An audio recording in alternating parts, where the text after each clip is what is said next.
ถพระบรมราชชนนีพันปีหลวงโดยสำนึกในพระมหากรุณาธิคุณหาที่สุดมิได้วันนี้ณพระที่นั่งดุสิตมหาปราสาทในพระบรมมหาราชวังในช่วงเช้านายเอเลียต คิปโชเก้นักวิ่งมาราธอนชาวเคนยาเข้าถวายราชสักการะพระบรมศพสมเด็จพระนางเจ้าสิริกิติ์พระบรมราชินีนาถพระบรมราชชนนีพันปีหลวง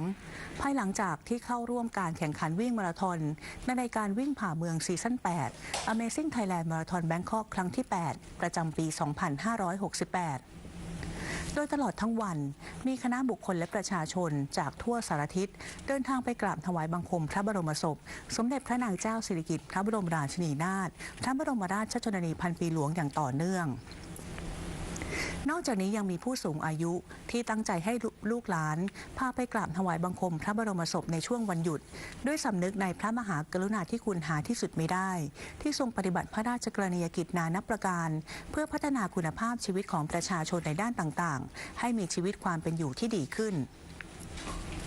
ทั้งนี้สำนักพระราชวังเปิดให้ประชาชนเข้ากราบถวายบังคมพระบรมศพทุกวัน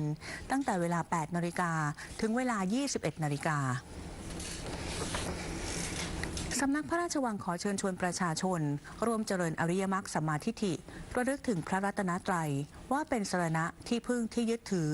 อันเป็นทางเป็นธรรมที่พระพุทธองค์ได้ตรัสไว้โดยชอบเพื่อถวายเป็นพระราชกุศลน้อมรำลึกถึงพระมหากรุณาธิคุณแด่สมเด็จพระนางเจ้าสิริกิติ์พระบรมราชินีนาถพระบรมราชชนนีพันปีหลวงผ่านแอปพลิเคชัน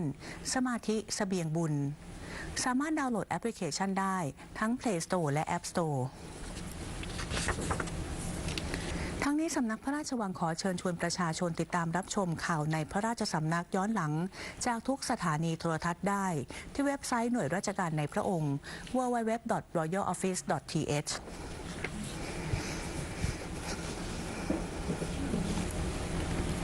จบข่าวในพระราชสำนักประจำวันนี้แต่เพียงเท่านี้ดิฉันชลพร ณพินทากรสวัสดีค่ะ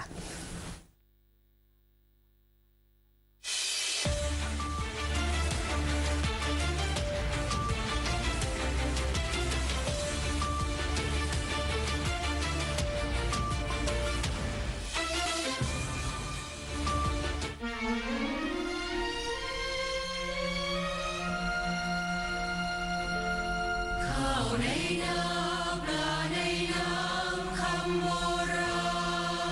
ณคือตำนานความอุดมสมบูรณ์สิ้นฝากลูกไทยร่วมวงแหนรักแผ่นดินถนอมไว้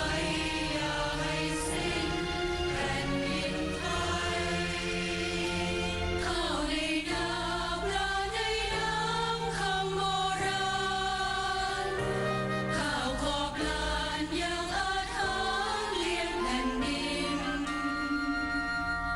พงไพรแอ่งน้ำใสใช้อาบกินดุจนิยามแหล่งทรัพย์สินแผ่นดินทองคือตำนานความอุดมสมบูรณ์สิ้นแม่แห่งแผ่นดินท่านห่วงไว้ให้ไทยพองทั่วคุ้มน้ำเป็นปูเป็นปลาข้าวในนาเป็นเงินเป็นทองสมจิตมองรองชีวันกันสืบไปฝากลูกไทยร่วมวงแหนรักแผ่นดินตราบชีวิตเธอทูลแม่ฟ้ายิ่งใหญ่ป่าดินน้ำงดงามอยู่คู่แดนไทยศิลปาชีพให้ไทยสุขสามทุกร่มเย็นพระบุญญามหาราชินีนาถสนองจงราชสง่างามพระบำเพ็ญเด่นดำรงร่วมจงรักภูมิพิทักษ์ถิ่นถนอมไว้อย่าให้สิ้นแผ่นดินไทย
ศิลปาชีพให้ไทยสุขสามทุกร่มเย็นพระบุญญามหาราชินีนาถสนองทรงราชสง่างามพระบำเพ็ญเป็นดำรงร่วมจงรักภูมิพิทักษ์ถิ่นถนอมไว้อย่าให้สิ้นแผ่นดินไทยเป็นดำรงร่วมจงรักภูมิพิทักษ์ถิ่นถนอมไว้อย่าให้สิ้นแผ่นดินไทย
การแสดงโขนนะครับมันก็ต้องใช้พละกำลังร่างกายครับสำคัญสุดเลยก็คือวินัยกับตัวเองครับในการฝึกฝน2แล้วก็คือการแสวงหานะครับประสบการณ์การแสดงนะครับอย่างผมเนี่ยก็คือเราเล่นโขนมูลนิธิมาตั้งแต่สมัยผมเป็นนักเรียนจนปัจจุบันก็เป็นรับราชการครูแล้วก็เหมือนกันครับก็คือฝึกฝนตามเวทีต่างๆแล้วก็ได้เวทีของสมเด็จพระพันปีนะครับเป็นการฝึกฝนให้ผมแกร่งขึ้นแล้วก็ได้ความรู้นะครับทุกวันนี้ก็ยังฝึกฝนอยู่ก็ไม่พ้นในการที่ต้องมีวินัยในการฝึกตัวเองแล้วก็ซักซ้อมตัวเองครับ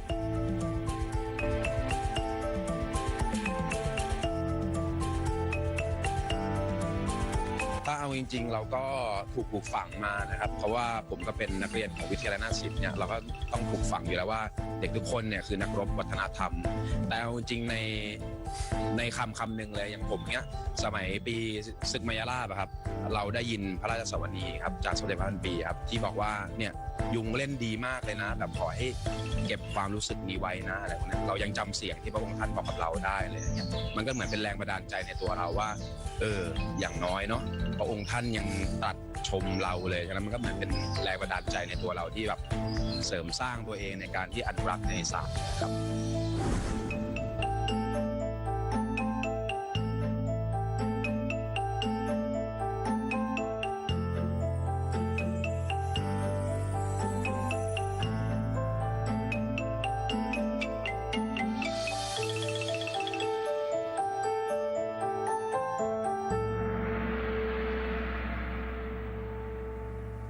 รัฐบาลขอเชิญหน่วยงานภาครัฐภาคเอกชนและประชาชนจัดตั้งโต๊ะหมู่ประดิษฐานพระฉายาลักษณ์สมเด็จพระนางเจ้าสิริกิติ์พระบรมราชินีนาถพระบรมราชชนนีพันปีหลวง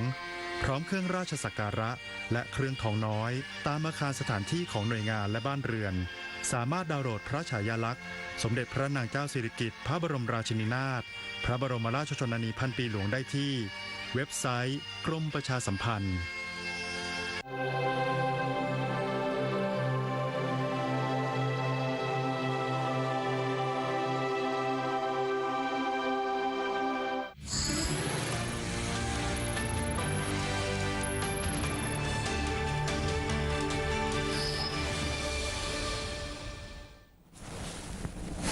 สวัสดีครับ สวัสดีครับ ขอต้อนรับเข้าสู่รวมใจไทยช่วยภายใต้นะครับ วันอาทิตย์ที่ 30 พฤศจิกายน 2568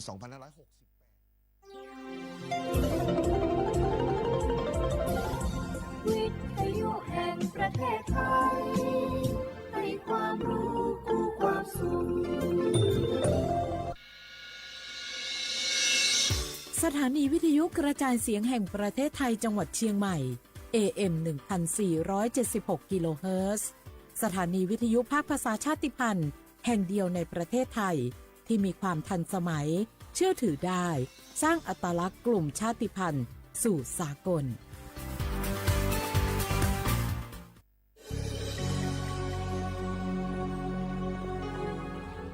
เกิดเป็นคนไทยเติบโตบนผืนแผ่นดินไทยจงภูมิใจในความเป็นไทยชาติไทยเรานั้นนับเป็นชาติที่มีความเป็นมาเก่าแก่ยาวนานเรามีภาษาวัฒนธรรมและมีสิ่งต่างๆที่เป็นเอกลักษณ์ให้เราได้ภาคภูมิใจในความเป็นคนไทยเราควรเห็นคุณค่าและมีความรักชาติหวงแหนแผ่นดินอันเป็นมรดกของบรรพชน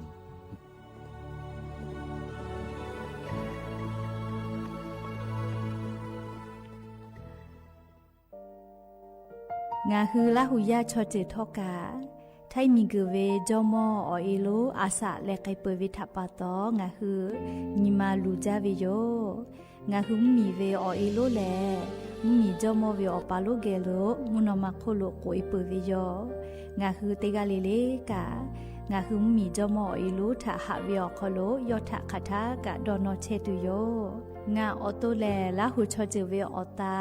ละหุคอเป้าเสมานาคาโบเพวิโย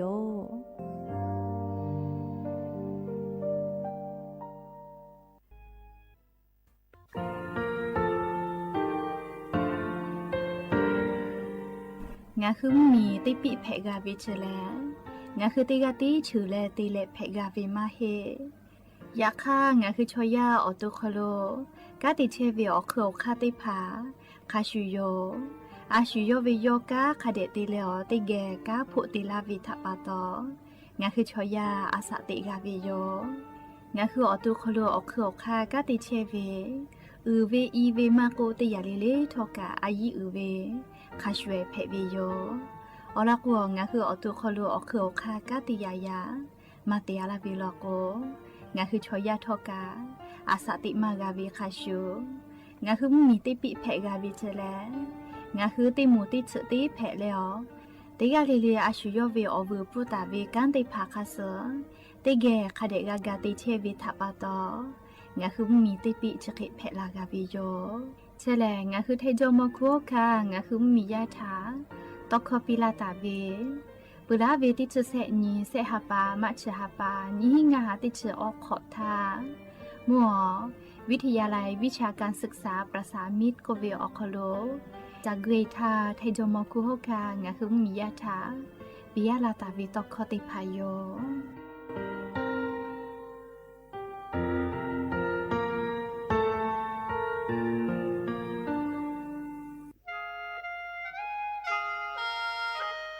คณะรัฐมนตรีมติจอตาเวคาสนิชกอนิติชหปานิหิงาหาขอจิสขอวิอยาวคโลมติจอเลจิชิตาเวคาสงาคือมียาบะติเวพ่อปะหาจอเชเวงาคือไทมีกรขอเชอวิชอติพาทะบะติปีแต่ก็แลจิชิตาเวคาสมีเวอเลี้ยวค่ามาตราติชสอคโลกุบตาเวงาคือมีอคโลชอตอชอลุพ่อเวพระราชบัญญัตินิหิงาหันชิญขอคโลกบตาวิคาสไทยมีกอคโลพอลุลาและเชลามอวิชอติภาและทะเบียนประวัติภาคเดเจจอวิชอติภาไทยมีกอคโลลุลาตาวิมีเวอเลี้ยวค่ากฎหมายคาสคเดลุลาเลเชเพตุอโปงาคือมีญาติภาษาสถานะคนต่างด้าวเข้าเมืองโดยชอบกฎหมายก็วิบะติภาติปีแต่ก็แลจิชิตาวิโยเปิดตาแลมาตราสือทวิอคโลกกบุตาเวพระราชบัญญัติสัญชาติมีหิงาหาหิขออคโลกกบุตาเวแลงาคือไทยมีกอคโลปอวิชอไม่กะอปออิติภาไทยมีกอคโลเชมอและทะเบียนประวัติอคโล บะมาจ่อเฮเวกายาติผาแลสัญชาติไทยติผาลอเพวิเจกุที่ออติออคโลโลโกสำนักบริหารการทะเบียนกรมการปกครองออติออคโลกาจาจาดาเลกาจาลอยวิเจออกาวนิเวตันจังหวัดติผาแลนี่คือทะเบียนประวัติคาสืออเภอซานาอคโลอาจุยากาติวิอญอยาอคโลจาลอยเพวิเจนี่ชกอนี่ติชะปานี่หิงาหาขอชกอขออุโสติแม่ชกาลิงาคือไทยมีกอคโลมาติคอรมอนี่ชกอนี่ติชาปานี่หิงาหาขอชสขออคโลดีชิตาเวคาสืองาคือมียาบะติผามาจ่อเฮเวไม่เลกะบะมาจ่อกะไทยมีกอคโลเซเชเพตุเวบะติผาติปีแต่โกเลดีชิตาเวคาสือติปอกออยู่เวลาเลนอลาวิโยแม่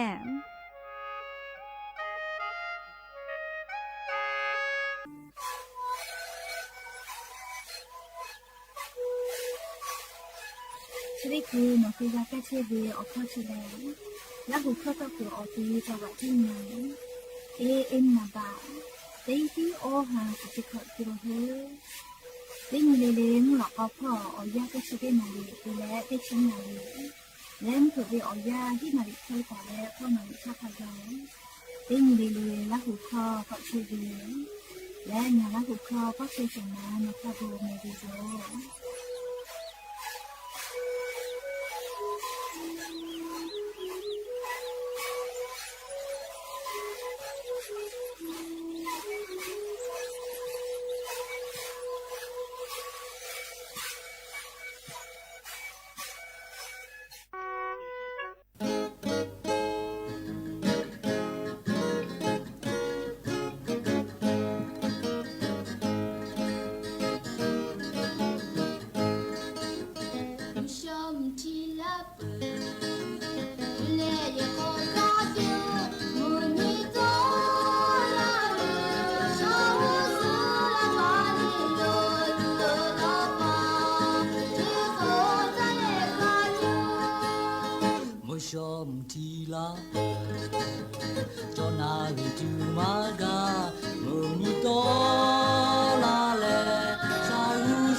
บุดาจาวิโย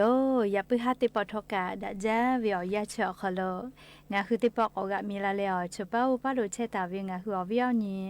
ลาหุยาติภาเกอไรกาอบุดาจาคโลงาคือติปอกอกะมีลาเล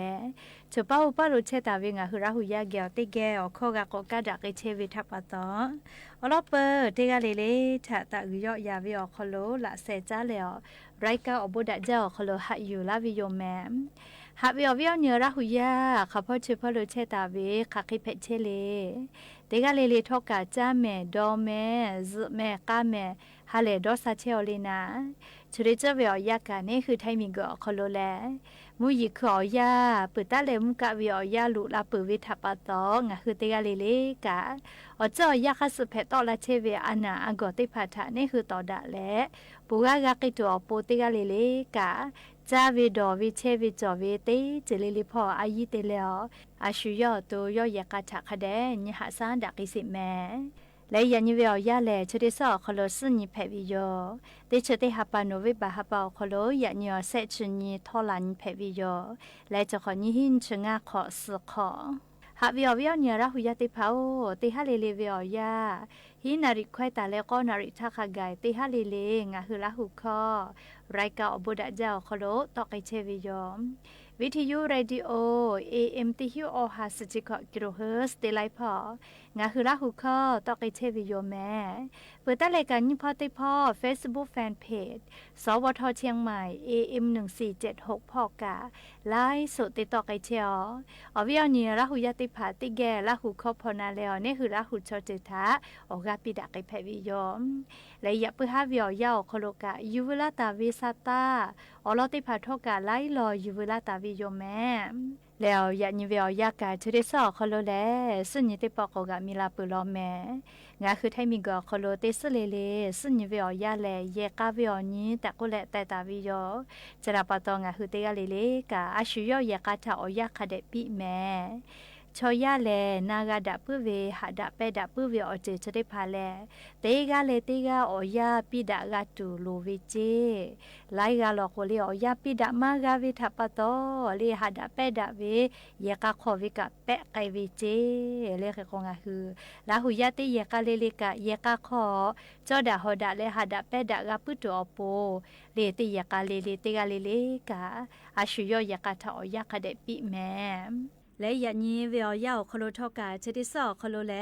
ชิญิติปอกกะมีลาปุวิโยยันยีแลติชติฮาปาโนวิบาฮาปาคโลยันยีติชญียันยีแลลั่นเพวิโลแมและจะขอทอกาญิฮินิชอขอลอขอ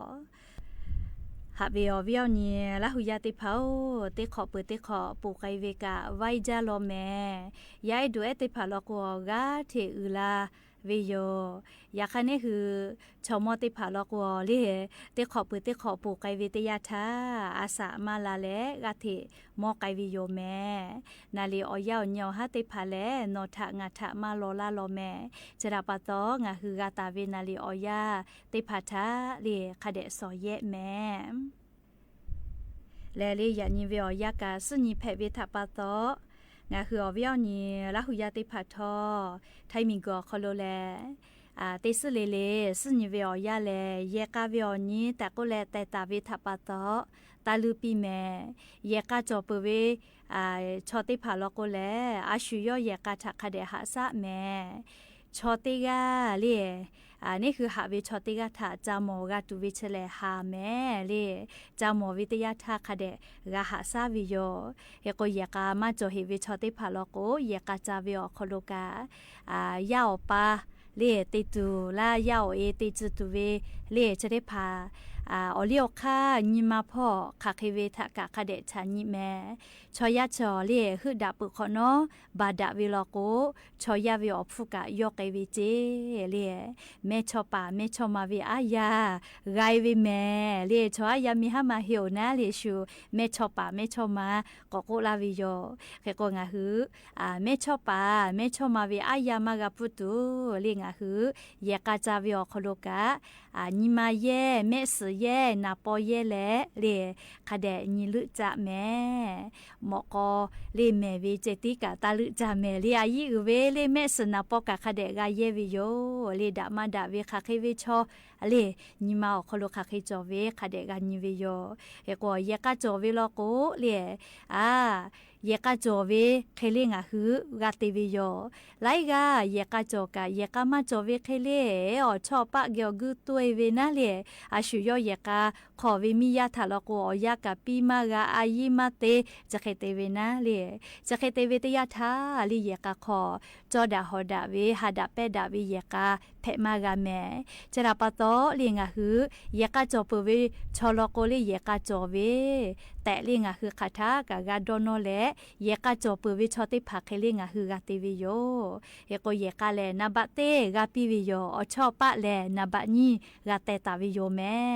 ยาคาไลกาอชอปะนาบะเตเตเลเยกาโลโกเลโอเลมือนาบะทะเลแกวะแต่ปิกาจอเวลอเลโอเคตาติแม่เลอลอโกอชอปะติพาลอโกเลนี่คือฮาเลทากาจากาโดทาเลเปียวทาเจตินี่คือเกียวเชอาลาวิแม่ยาคานี่คือวิเยกาเลเลฮาเลทามาโกเลกาจากาโดทามาโกเลฮาวิโกวิทาเลเพบโดหัตถกานี่คือเกียวเชอาลาเลมัชมาบาลาเวเลนี่คือเยกาแม่เรียกโกงาคือเตกาเลทอกาลีเยกาขอจอดาฮอดาเลหัดาเปดาเวเยกาเพกกาตัวอโปเลเตกาเลกาอาชุยอเยกาทาอยาคาเดปีและเลเยกาทาอายิคาเดติแม่ยานีติปอทอกาเยกาถาจานดาวิกาโลติลออยู่เวลาแลงาคืออวิเอาเนละหุยาติพัทาเกามาดะกิกาวิโยติปอทาเจแทงมีอนาติตอพ่อเชเวยามิฮาติกาชอไทมิงเกออฮอติตอพ่อเวชอฮาปาทากามอดาเลโยหุมาดอจอเลหะดะแล้วฮึดะเลเยกาตาวิเจตินทาเลโยชอยอเวอปออีเกอกุอีวิเจเลคเตเลยอคอชอเลยอปาชออชเตวิเจก็มายอปาชอเลอะเลเมวิติผาดอจอวิเจยาขยออีลอโกอะเลลิชมามาจาวินะเรียกเตเลมุสนาออจาทาเจลิยออีชอพูลอกอชอคือแต่เวเกอลิกะกะติแคคือลาวิจก็มาอีกะกุฮอติแคคือลาวิเจคเตเลยอมาจาหิทาชอยออีชอเลไอจุกะบิเลเลอีกะกุฮอคือลาวิแคขอเตเคติกะเลมอกขอบิคือวิเจคก็ยอกะจาเมดอเมจาเลติเชกะมากุเจคเตเลยออีเตวิทากะโมวิเจเลยามิมาชะเตกะกะโออีเตวิากะโมเลยอนากาวิเลเลยอปายอเอเลอุปปาพขกายเฮติเยกาตาเลเยกาเพกาวิเชเลเลจะเคติวิทัปโตเยกาตากาวิโลแต่ยอจะเคตินโมวิเจตินกาเลยอวิอพอชกาเลอภิเพวิดอจอวิเจก็มาไทมิงก็ฮอติตอพอเชวิชอชอเลอชอติก็อภิเพกวินาเลวควิดอจอวิเจตินทาเลยามิมาชเดกากายอติจายลุยเลอชเตวิเจเลคเตเลยอกาเลอภิเพติปิวิเจยอพออภิเพวิดอจอเลยักขยอเลอภิเพเวียมาจึกนะเลยักขายอพอดอจอวิทาติวิเจยอกายอเอเคเลลีกาฮอติแคกูเวลาเลเลพุลโคเตเลอเชบิวิทยาธามกขอมาบิเกือเหตุทาลิกาหอขอติบาเลมกขอบิคือวิเจเลโอคิติจาวิอคโลโอติปูลิติเกเมือเลอจาเมดอเมวิเจเตเลลิตินิกาเลเลยอวิอพอกะติปกโกวิเจยาปึงาอชอกติจาลาเมก็เจคเตเลอลอปูก็ลุยเลอชอกติวิเจเลอลอปูกาเลยอมิมาเชอปิเพวิมาจาวิเตชวิทาปะโตเลอชเตเวอปิมาคือเจเลอปิเพมาติเจเลยาข้าอจาทากาเลยอปิเพวิจวิทาปะโตเลแค่ติแค่ขออภิสกเวลาเลติแกมือจาวิเจเลอชมกขอนี่ก็ว่าอภิสกมกขอจะเบจากวิเจโอเคติจากวอภิเพกาจาวินาลียาขยอมิมาอภิเพเวียมาจิวิทาปะโตเลอชติกขออภิแพ่มากวิโยอลอชเวทานิเวตยาทาเลียวเวียเนียระหุยาติเผาชอยาอาสติกคอโลแลเลคาชเวติมาฮิโลเมติปติยาโลโกเนคือเลดอจอวิติยาเลติกาดอจอวิติยายาคังคืออาสติกคอโลเยกาตาวิอคอโลเยกาเพกาตุอโปเลนอดอจงามาดอจอเวกาออกาเลลุอยู่แต่เลนีกาติเกกิกากาตุอโปนะ เลติกากาดอนดะเลกาติปิดะวิโยเฮกว่าอลอชะดิภากะยูเวลาเลลิงะฮือวิอนีละหุยาเยกาตาวิอคอโลเลติกายูคาดะปุเลติกาอปูดอนดะปุตุอปูนะเลอลอชะดิภายูเวลาเลงะฮือวิอนีละหุยาติภาทาโอกาปิลาวิโยแม่ငါပါငါအေငါဒီငါနီ我就他ငါပါတာဘူးဘုကမမီလောကြည်ကြသည်ဘာလာခိုင်တီယာဒီမာကြ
ชิติตาเจสัจจสัพพ่อเวอลอติพายุ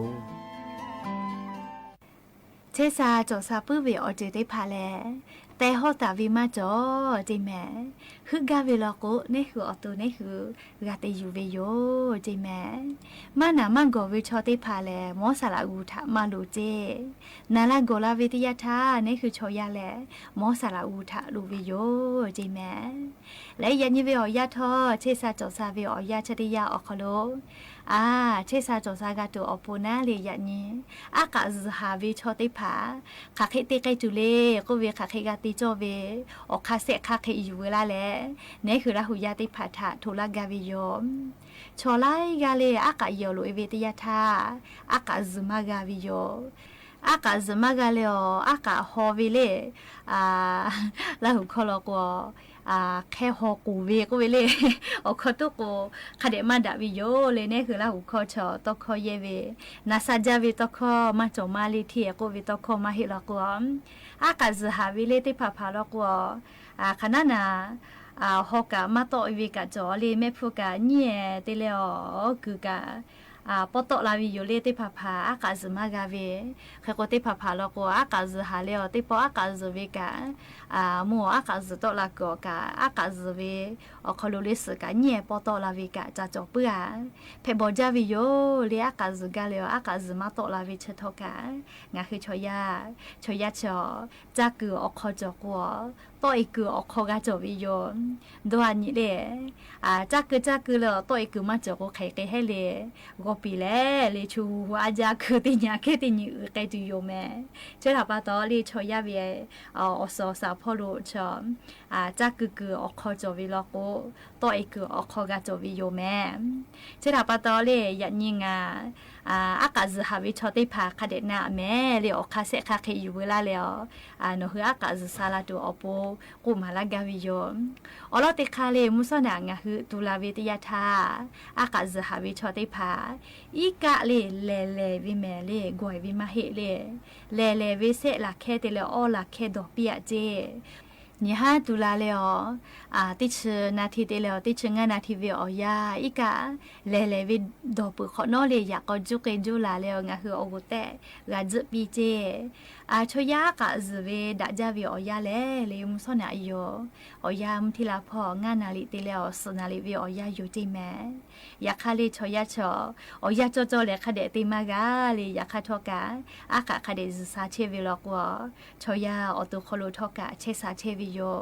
อากาศมากาเวอากาคเดมาซวิเชเลงะคือชยาวอปิขอเลอตุโคโลปะหาโจเชวิโยเคโกนิคาติคาเลงะคืออากาศหาวิชอติพามอีกะเลวิดอปุขอนอเลอยากก็จูเลติจอนจอเคเตียโกซาเลวปิทานเปียเจเลเย่เปียเจคเดสุยิเปียเจเลฮอนาวจีอยาวสคเดยิเปียเจโอเคเตก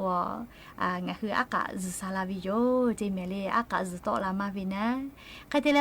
เซเจติจูลก็เลไฟเบอร์จอเวก็เลอากาศซาตูติยาเพวิโยเลไฟเบอร์ทอกาไฟเบอร์เชค่ะเควิออคอโลจอวิเลโกโกเล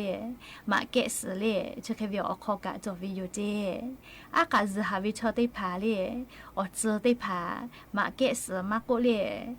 จุเลวิออเจติพาคเดจาจอวิโยเจคเดเลอเลงะคือก็จ้าก็พาน้อยอิชิมาชิติพากะคเดจาจิแมเลยกาเลงะคืออากาศหาวิชอติพาจาโจวิเลผู้มุสโยเลแล้วหุยากะผู้มุสอเมกาไล่จือติกูเวลอยากข้างะคือละหุนะแล้วก็ผู้มุสก็วิโยเลแล้วหุชิคอเลแล้วหุนิคอกะเปิดดักกึจอเลตอคอเยวิกาอยากข้ามาวิงะคือละหุนะเลผู้มุสก็วิโยผู้มุสแม่วิติพาเชคาเดจาวิลกุกางะคืออากาศซาวิโยจิแม่และ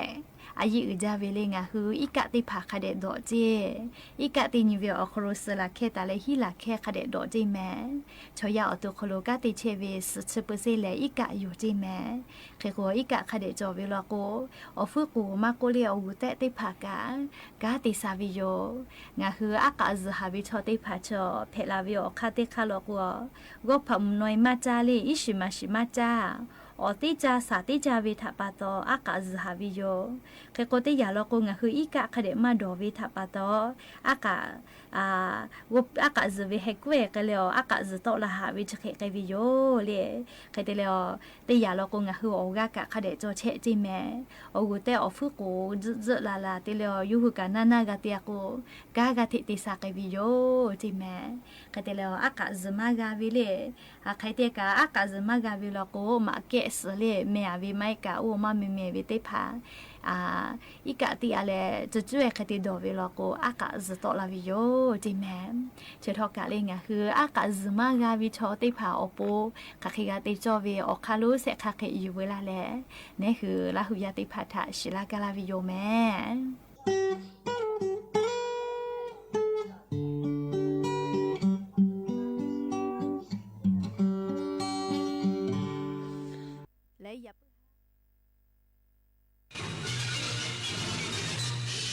สถานีวิทยุกระจายเสียงแห่งประเทศไทยและเครือข่ายทั่วประเทศเสนอข่าวต้นชั่วโมง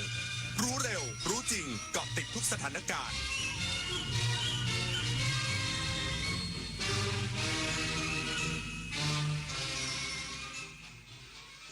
รับฟังข่าวต้นชั่วโมง 21 นาฬิกากับพิญญรุ่งสมัยรัฐบาลยืนยันการตั้งรองนายกรัฐมนตรีกำกับดูแลสถานการณ์อุทกภัยภาคใต้ 8 จังหวัดไม่ซ้ำซ้อนอีกสักครู่กลับมาติดตามรายละเอียดครับระวังเพจปลอมขายสินค้าหรือบริการที่ไม่มีอยู่จริงระวังวิดีโอคอลลวงเงินเหยื่อระวังหลอกลงทุนอ้างผลตอบแทนสูงเพราะวัยไหนอาชีพอะไรก็ต้องเป็นเหยื่อของโจรออนไลน์ได้ระวังตัวก่อนคลิกทุกครั้งตั้งคำถามก่อนเชื่อทุกข้อความอย่ารีบจนขาดสติก่อนโอนทุกบาทเจอโจรออนไลน์แจ้งตำรวจไซเบอร์1441ตลอด24ชั่วโมงจำไว้ให้ขึ้นใจรีบโอนโจรยิ้มยังยิงยาวปากกระเป๋ายิงฉุบโอ้ขี้โกงอ่ะไหนบอกว่าจะออกค้อนบทเรียนเรื่องความซื่อสัตย์บางครั้งเริ่มจากเกมเล็กๆแค่1 เกมแต่การไม่โกงในวันนี้อาจกลายเป็นรากฐานของคนดีในวันหน้าเด็กไทยทุกคนไม่ยอมต่อการเอาเปรียบสังคมไทยในอนาคตจะเต็มไปด้วยคนรุ่นใหม่ที่ยึดถือความถูกต้องโปร่งใสและกล้าปกป้องความจริงเริ่มต้นความซื่อสัตย์จากเรื่องเด็กๆเด็กไทยไม่โกงใครและไม่ให้ใครโกงอยากเกษียณสบายไม่เป็นภาระใครเริ่มต้นได้ด้วยการสร้างวินัยออมก่อนใช้อย่างน้อย 10% ของรายได้อย่างสม่ำเสมอมีเงินสำรองไว้ยามฉุกเฉินคำนวณเงินเก็บที่ควรมีก่อนเกษียณออมให้ไววางแผนการเงินให้ดีตั้งแต่เริ่มมีรายได้เพื่อสร้างความมั่นคงทางการเงินในอนาคตเกษียณไม่เสี่ยงเริ่มได้ด้วยการออมแสนอาลัยสมเด็จพระพันปีหลวงไทยทั้งปวงหมองหม่นก่นร่ำให้พระผู้เสด็จสู่ฟ้าสวรรคาลัยแนบดวงใจตามพระบาททุกชาติภพปวงประชาน้อมสำนึกในพระมหากรุณาธิคุณเป็นล้นพ้นอันหาที่สุดมิได้ข้าพระพุทธเจ้าคณะผู้บริหารข้าราชการและเจ้าหน้าที่สถานีวิทยุกระจายเสียงแห่งประเทศไทยกรมประชาสัมพันธ์รัฐบาลยืนยันการตั้งรองนายกรัฐมนตรีกำกับดูแลสถานการณ์อุทกภัยภาคใต้ 8 จังหวัดไม่ซ้ำซ้อนกับอำนาจหน้าที่ของผู้บัญชาการทหารสูงสุดโดยเป็นการแยกระหว่างฝ่ายนโยบายและฝ่ายปฏิบัตินายสิริพงษ์อังคาสกุลเกียรติโฆษกประจำสำนักนายกรัฐมนตรีกล่าวถึงคำสั่งการแต่งตั้งรองนายกรัฐมนตรีให้ควบคุมดูแลสถานการณ์อุทกภัยใน 8 จังหวัดภาคใต้ว่าเป็นการดูแลทั้งระบบไม่ใช่เฉพาะฝ่ายปฏิบัติการโดยจะดูเรื่องแนวทางการนำนโยบายมาปฏิบัติในแต่ละจังหวัดส่วนจังหวัดสงขลาได้ตั้งผู้บัญชาการทหารสูงสุดแต่งตั้งโดยนายกรัฐมนตรีภายใต้พระราชกำหนดสถานการณ์ฉุกเฉินมีหน้าที่บริหารจัดการสถานการณ์ภาพรวมจึงไม่มีความซ้ำซ้อนส่วนการแต่งตั้งร้อยเอกธรรมนัสพรหมเผ่ารองนายกรัฐมนตรีและรัฐมนตรีว่าการกระทรวงเกษตรและสหกรณ์มาดูแลพื้นที่ในสงขลายืนยันว่าไม่ซ้ำซ้อนเพราะเป็นกรรมการนโยบายการบริหารจัดการน้ำและภัยธรรมชาติเมื่อเกิดเหตุภัยพิบัติขึ้นสามารถเรียกหน่วยงานที่เกี่ยวข้องมาดำเนินการได้สำหรับกรณีนายกรัฐมนตรีใช้พระราชกำหนดฉุกเฉินแทนการใช้กฎหมายของกรมป้องกันและบรรเทาสาธารณภัยเนื่องจากพระราชกำหนดฉุกเฉินสามารถดึงสรรพกำลังจากทุกภาคส่วนทั่วประเทศมาดูแลกำกับช่วยเหลือข้ามกระทรวงได้และนายกรัฐมนตรีมีอำนาจสั่งการโดยตรงปฏิพล สัทธพรหมารายงานตำรวจภูธรภาค 9จัดชุดสายตรวจตราความเรียบร้อยและดูแลความปลอดภัยในพื้นที่อำเภอหาดใหญ่จังหวัดสงขลาโดยแบ่ง6เขตตระเวนทุกซอยพลตำรวจเอกกิตตรัตน์พันเพชรผู้บัญชาการตำรวจแห่งชาติกำชับตำรวจภูธรภาค 9ดูแลความปลอดภัยในชีวิตและทรัพย์สินของพี่น้องประชาชนในพื้นที่อำเภอหาดใหญ่จังหวัดสงขลาโดยในวันนี้พลตำรวจโทปิยวัฒน์เฉลิมศรีผู้บัญชาการตำรวจภูธรภาค 9จัดชุดสายตรวจเดินเท้าสายตรวจรถยนต์ออกตรวจตราดูแลความปลอดภัยในพื้นที่เมืองหาดใหญ่โดยเฉพาะพื้นที่ประสบภัยน้ำท่วมที่ยังไม่มีไฟฟ้าใช้เพื่อสร้างความมั่นใจให้ประชาชนป้องปราบคนร้ายที่อาจฉวยโอกาสลักทรัพย์โดยเสริมกำลังตำรวจจาก3จังหวัดคือตรังสตูลและพัทลุงร่วมกับตำรวจสงขลาแบ่งการตรวจเป็น6เขตตรวจลาดตระเวนทุกซอยประสานกำลังทหารฝ่ายปกครองร่วมออกตรวจด้วย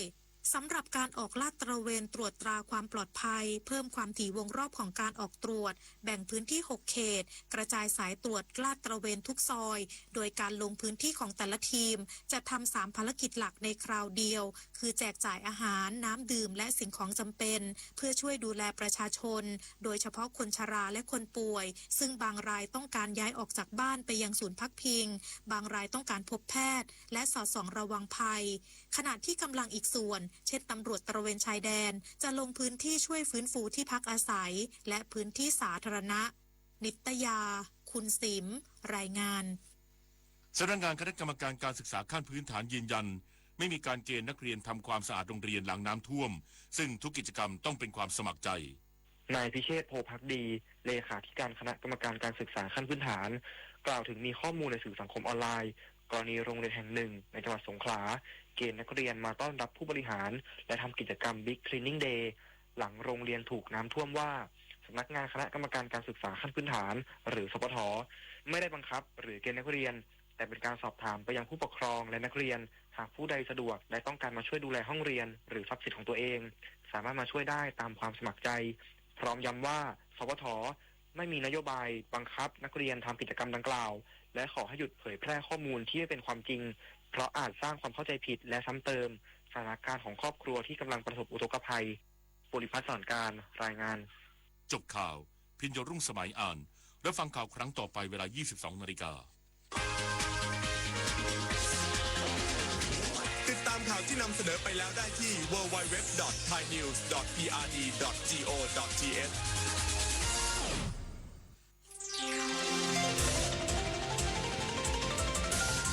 วิทยุแห่งประเทศไทย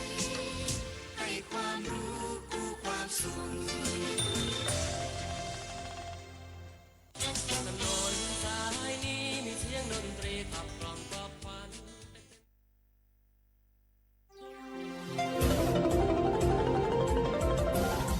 วิทยุแห่งประเทศไทยให้ความรู้กู้ความสุข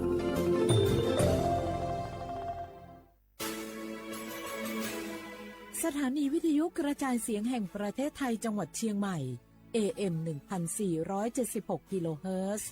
สถานีวิทยุภาคภาษาชาติพันธุ์แห่งเดียวในประเทศไทยที่มีความทันสมัยเชื่อถือได้สร้างอัตลักษณ์กลุ่มชาติพันธุ์สู่สากล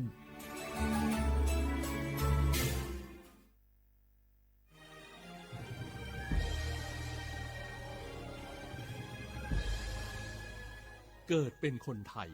เติบโตบนผืนแผ่นดินไทยจงภูมิใจในความเป็นไทยชาติไทยเรานั้นนับเป็นชาติที่มีความเป็นมาเก่าแก่ยาวนานเรามีภาษาวัฒนธรรมและมีสิ่งต่างๆที่เป็นเอกลักษณ์ให้เราได้ภาคภูมิใจในความเป็นคนไทยเราควรเห็นคุณค่าและมีความรักชาติหวงแหนแผ่นดินอันเป็นมรดกของบรรพชนร่วมภาคภูมิใจในความเป็นไทย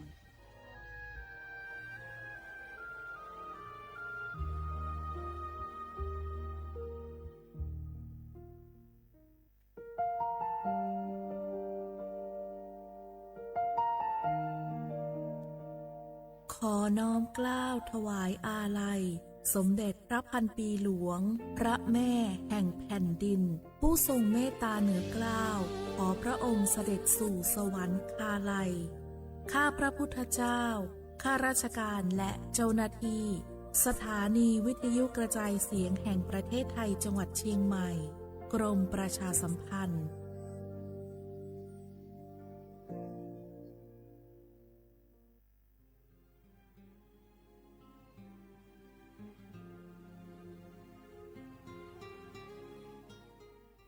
This is a moment of profound grief for the Kingdom of Thailand. We, the collective voices of Radio Thailand Chiang Mai, join the Thai nation in mourning the passing of our beloved Queen Martha, Her Majesty Queen Sirikit. Her life was a testament to the unwavering service, grace, and deep love for the Thai people. Our humble condolences and thoughts are with His Majesty the King, the royal family, and all the Thai people during this deeply sorrowful time. We will remember her forever.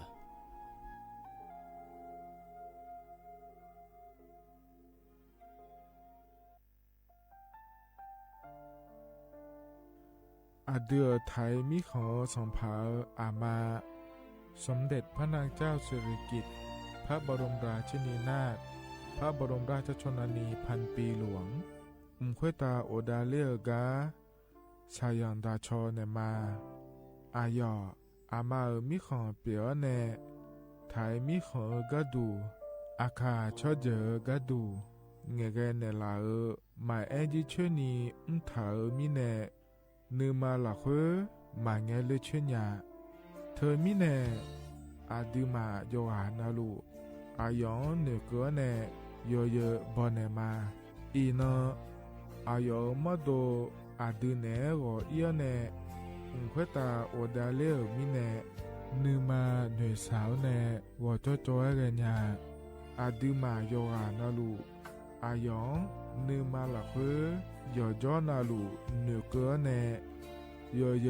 บอชอเนมางามาอาเขาชอเจโยกานาลู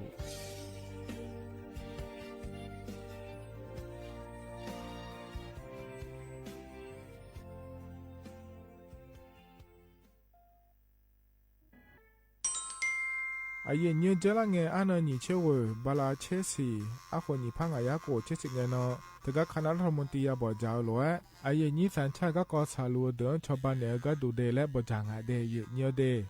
เธอก็ย้อมมาตรา17แห่งพระราชบัญญัติคนเข้าเมืองพศ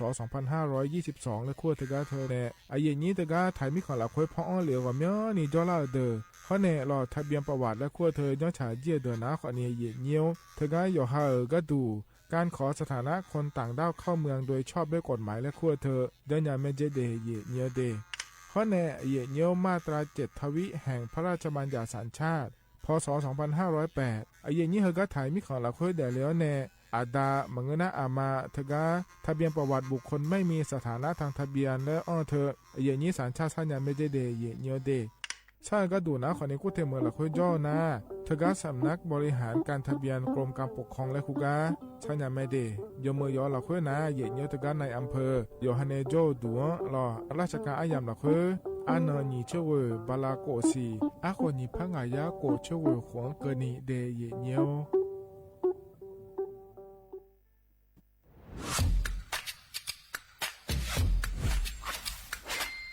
กลับมาแล้ววันนี้กับโครงการคนละครึ่ง plus รัฐออกครึ่งประชาชนออกครึ่งช่วยเศรษฐกิจไทยหมุนเวียนเติบโตถ้าเราช่วยกัน plus ต่อยอดให้เศรษฐกิจไทยเติบโตอย่างยั่งยืนด้วย5 plus plus ที่ 1 เพิ่มช่วงอายุผู้เข้าร่วมโครงการจาก18ปีเป็น16ปีplus ที่ 2 เพิ่มวงเงินใช้จ่ายจาก150บาทเป็น200บาทเพิ่มพลังซื้อของประชาชนเพื่อกระตุ้นการหมุนเวียนในระบบเศรษฐกิจฐานรากลดภาระค่าครองชีพ plus ที่ 3 เพิ่มสิทธิพิเศษด้วยการดูแลผู้ที่อยู่ในระบบภาษีให้ได้รับสิทธิพิเศษมากขึ้นเพื่อสร้างแรงจูงใจให้ทุกคนร่วมอยู่ในระบบอย่างโปร่งใส plus ที่ 4 เพิ่มโอกาสให้นิติบุคคลขนาดเล็กเข้าร่วมได้ให้ธุรกิจเติบโตเป็นกำลังสำคัญของเศรษฐกิจไทย plus ที่ 5 เพิ่มทักษะใหม่เพื่อพัฒนาให้ร้านค้านำความรู้ใหม่ๆมาช่วยเพิ่มยอดขายลดต้นทุนเรียนรู้เติบโตและปรับตัวไปกับเทคโนโลยีใหม่เพื่อสร้างเศรษฐกิจที่แข็งแกร่งจากคนละครึ่งสู่คนละครึ่ง plus ไม่ว่าจะสั่งข้าวคนละจานชาเขียวคนละแก้วขนมเค้กคนละชิ้นหรือหลายๆชิ้นก็ใช้ส่วนลดได้ทันทีสูงสุดวันละ200บาทแถมใช้กับฟู้ดเดลิเวอรี่ก็ยังได้สำหรับประชาชนไทยอายุ16ปีเป็นต้นไปสมัครรับสิทธิ์ผ่านแอปพลิเคชันเป๋าตังวันที่ 20-26 ตุลาคม 2568สำหรับร้านค้าที่สนใจร่วมโครงการสมัครได้ผ่านแอปถุงเงินวันที่ 15 ตุลาคมถึง 19 ธันวาคม 2568 แล้วเตรียมพร้อมรับลูกค้าจากทั่วประเทศเพราะนี่คือโครงการที่คนไทยทุกคนช่วยกัน plus เพื่อให้เศรษฐกิจไทยโตไปพร้อมกันโคร ครงการคนละครึ่ง plus ดำเนินการภายใต้เป้าหมายที่ชัดเจนของรัฐบาลในความต้องการกระตุ้นเศรษฐกิจลดภาระค่าครองชีพให้ประชาชนและยกระดับศักยภาพผู้ประกอบการไทยให้พร้อมในยุคดิจิทัลโดยยังคงยึดหลักความโปร่งใสตรวจสอบได้และป้องกันการใช้สิทธิที่ผิดวัตถุประสงค์คนละครึ่ง plus เพิ่มพลังเศรษฐกิจไทยพร้อมโตไปด้วยกัน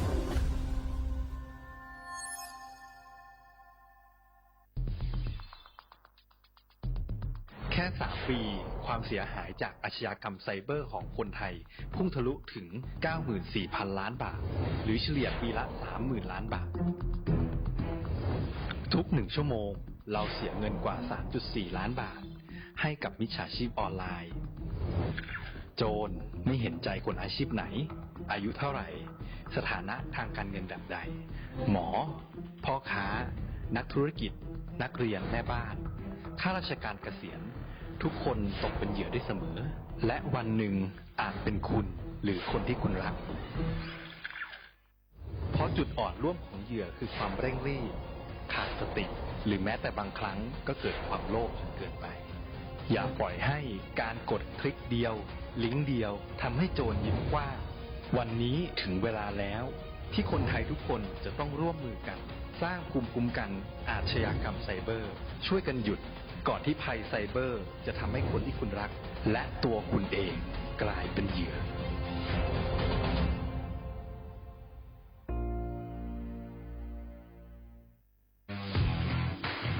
รัฐบาลไทยประกาศสงครามสแกมเมอร์รัฐบาลจึงได้ประกาศสงครามกับสแกมเมอร์ในฐานะที่สแกมเมอร์เป็นวาระแห่งชาติและในวันนี้ผมก็ได้ใช้โอกาสนี้มารายงานความคืบหน้าและเน้นย้ำถึงสิ่งที่เราต้องร่วมกันทำต่อไปรัฐบาลได้จัดตั้งคณะกรรมการอำนวยการป้องกันและปราบปรามอาชญากรรมทางเทคโนโลยีขึ้นมาโดยมีผมเป็นประธานด้วยตนเองเพื่อให้ทุกหน่วยงานทำงานไปในทิศทางเดียวกันเราได้มีการลงนามบันทึกความเข้าใจระหว่าง15 หน่วยงานหลักทั้งภาครัฐและภาคเอกชนตลอดจนสถาบันการเงินเพื่ออุดช่องโหว่ทางการเงินและตัดเส้นทางเงินของกระบวนการอาชญากรรมเหล่านี้ให้สิ้นซากรวมพลังคนไทยต้านภัยสแกมเมอร์นายอนุทินชาญวีรกูลนายกรัฐมนตรี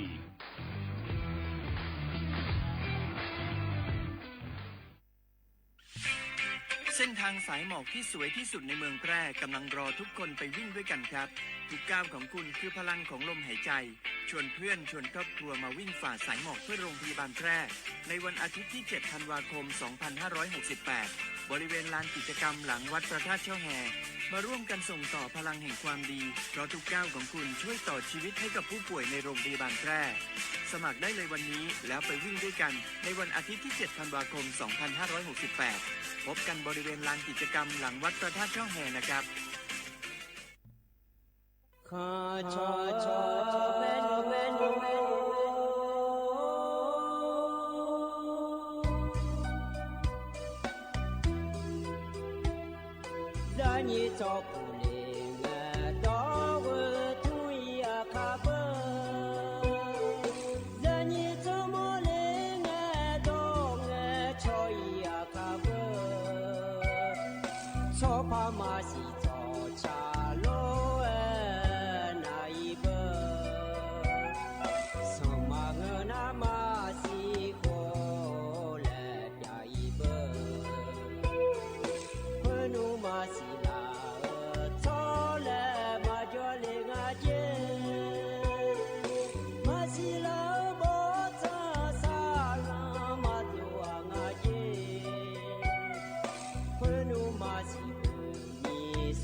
Jole,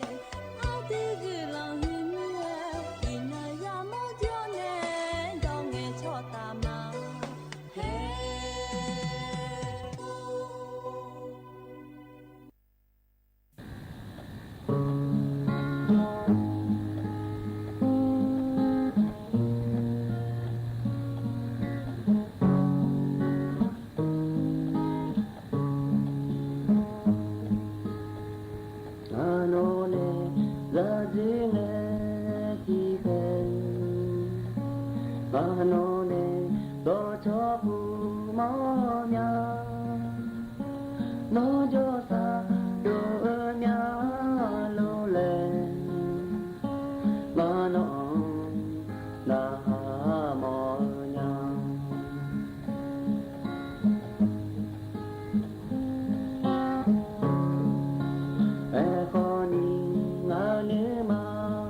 จีพออุดธรรมะเด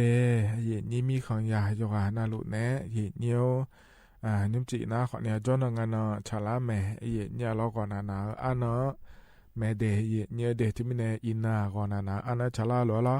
อดามาขอกามาyaลอยเนียวยาขอเนี่ยสบมายาจอมีเนี่ยอยู่ฮะอยู่อันเนาะชาลาเนี่ยรอเย็นเนี่ยอายามที่ขอลอยอยู่จุ่มดาวดูรอเย็นนิมจีรอที่ขอลอยจอดาเนี่ยแต่เดเย็นเนี่ยเดนาลีเวลาเนี่ยเชลังกันเนี่ยก็งานเนี่ยก็จะกะเอกากาแม่เดียขาก็แม่พอในปีหน้าหัดกานะฮะเนี่ยไม่เดย์เนี่ยเดที่เขาล้อจะได้มาเนี่ยล้ออยู่จอนาลูอย่าทนเจอล้อในลีวัวล้านในเชลังกันนี่ล้อเนี่ยล้ออินก็ดูนะขอนี้จอนงานก็ล้อล้อก็เนี่ยก็จนเชื่อก็งานในแหลมท้ายเหรอนะขอเนี่ยเนี่ย ยุมพัตตาเฮาปานาขอเนี่ยลอยเนียวเธอรัฐบาลปาเนี่ยเยนี่ตัวกาเลอเนี่ยชอบาเนี่ยเลลอยยุมชอบาดื้อๆแม่เดเยเนี่ยเดที่ไม่เนี่ยรัวเราบาหือดาล่างเงโลแล้วเราก็ก่อโลล้านเนโลแล้วเราอีกเนี่ยแต่ยุมเบอร์ชอสายด่วนแล้วคู่แต่ยังงานในนี่ก็เข้ามานากาเงชอนั้นเนี่ยชอบาก็ดูเดลบิเกเลียก็ดูแล้วเนี่ยนั่นที่เราเยอะมาเจงเราเดือนก็ล่างเราบาหือล่าแม่มิฉาเบียโลแล้วเราเจก็ก่อตัวล่าคนอย่างนี้เนี่ยนากาเงชอในเจ้าหน้าที่เอาไปในบิชอบาเลกหมอเมียเลยเฮ้ยนากาเงชอเงยุ่ยๆเงชอพังอ่ะเจ้าหน้าที่มือพระโอสอเนี่ยอย่างนี้ก็เข้ามาเกิดเนี่ยชอบาเนี่ยยาผาแล้วเฮก็ก็ยุ่มละขั้นลงอาจจะกะเอกะดันเนี่ยยาเดยเนี่ยเดที่มีเนี่ยยี่ห้อนาลัวจันทเนี่ยนะหันยาแม่ลอยเนี่ยนาเฟบัวปานเนี่ยนะหาลูนะขอเนี่ยกดไลค์กดแชร์แล้วเธอเจ้าเนี่ยยาแม่เดยเนี่ยอันนั้นแต่มังเงอเราเดือขาก็อาคาโนอายามพากันยาวรวยพันดาเนี่ยมาเดยเนี่ยที่ขอเราจะได้มาเนี่ยกันเนี่ยนะเนี่ยอันจอมจักรดันเนี่ยมาเดยเนี่ยนิมจีฮกาเนี่ยเนี่ยทอนจ่อล้อเนี่ยเดือขาอันน่ะทางลานฉลางาเดยเนี่ยเดบลาวสีนาขอเนี่ยเชติสีอาโขนาเชติโขงาเดยเนี่ยไทยอันนั้นอินาวันอาทิตย์และแม่เนี่ยอันนั้นอันสุมเชบลาวสีนารอพฤศจิกายนอาโขนาขอเนี่ยนิพังอายะโกชีเดยเนี่ยเดเกิดนะขอเนี่ยอินาอาศัยอินางาบาลาเชติสีเฮลอยเนี่ยขั้นนึงสอนนะเธอเนี่ยบาลาเชติเสียงโดเลแม่เดยเนี่ยเดที่นคนละคุยบาลาอาศัยสีแม่เดยเนี่ยเฮก็มายานะหามีนายลอยเนี่ยงันในลำถาเธอล้อต่อชาติบิมแล้วพระนาหาดามาเนี่ยเดืออาคาต่อชาเดยเนี่ยเด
รออย่าไปเบียวแล้วก็เนี่ยพอเนี่ยบินหาดาวรออย่านะหาเบียวดูเดยเนี่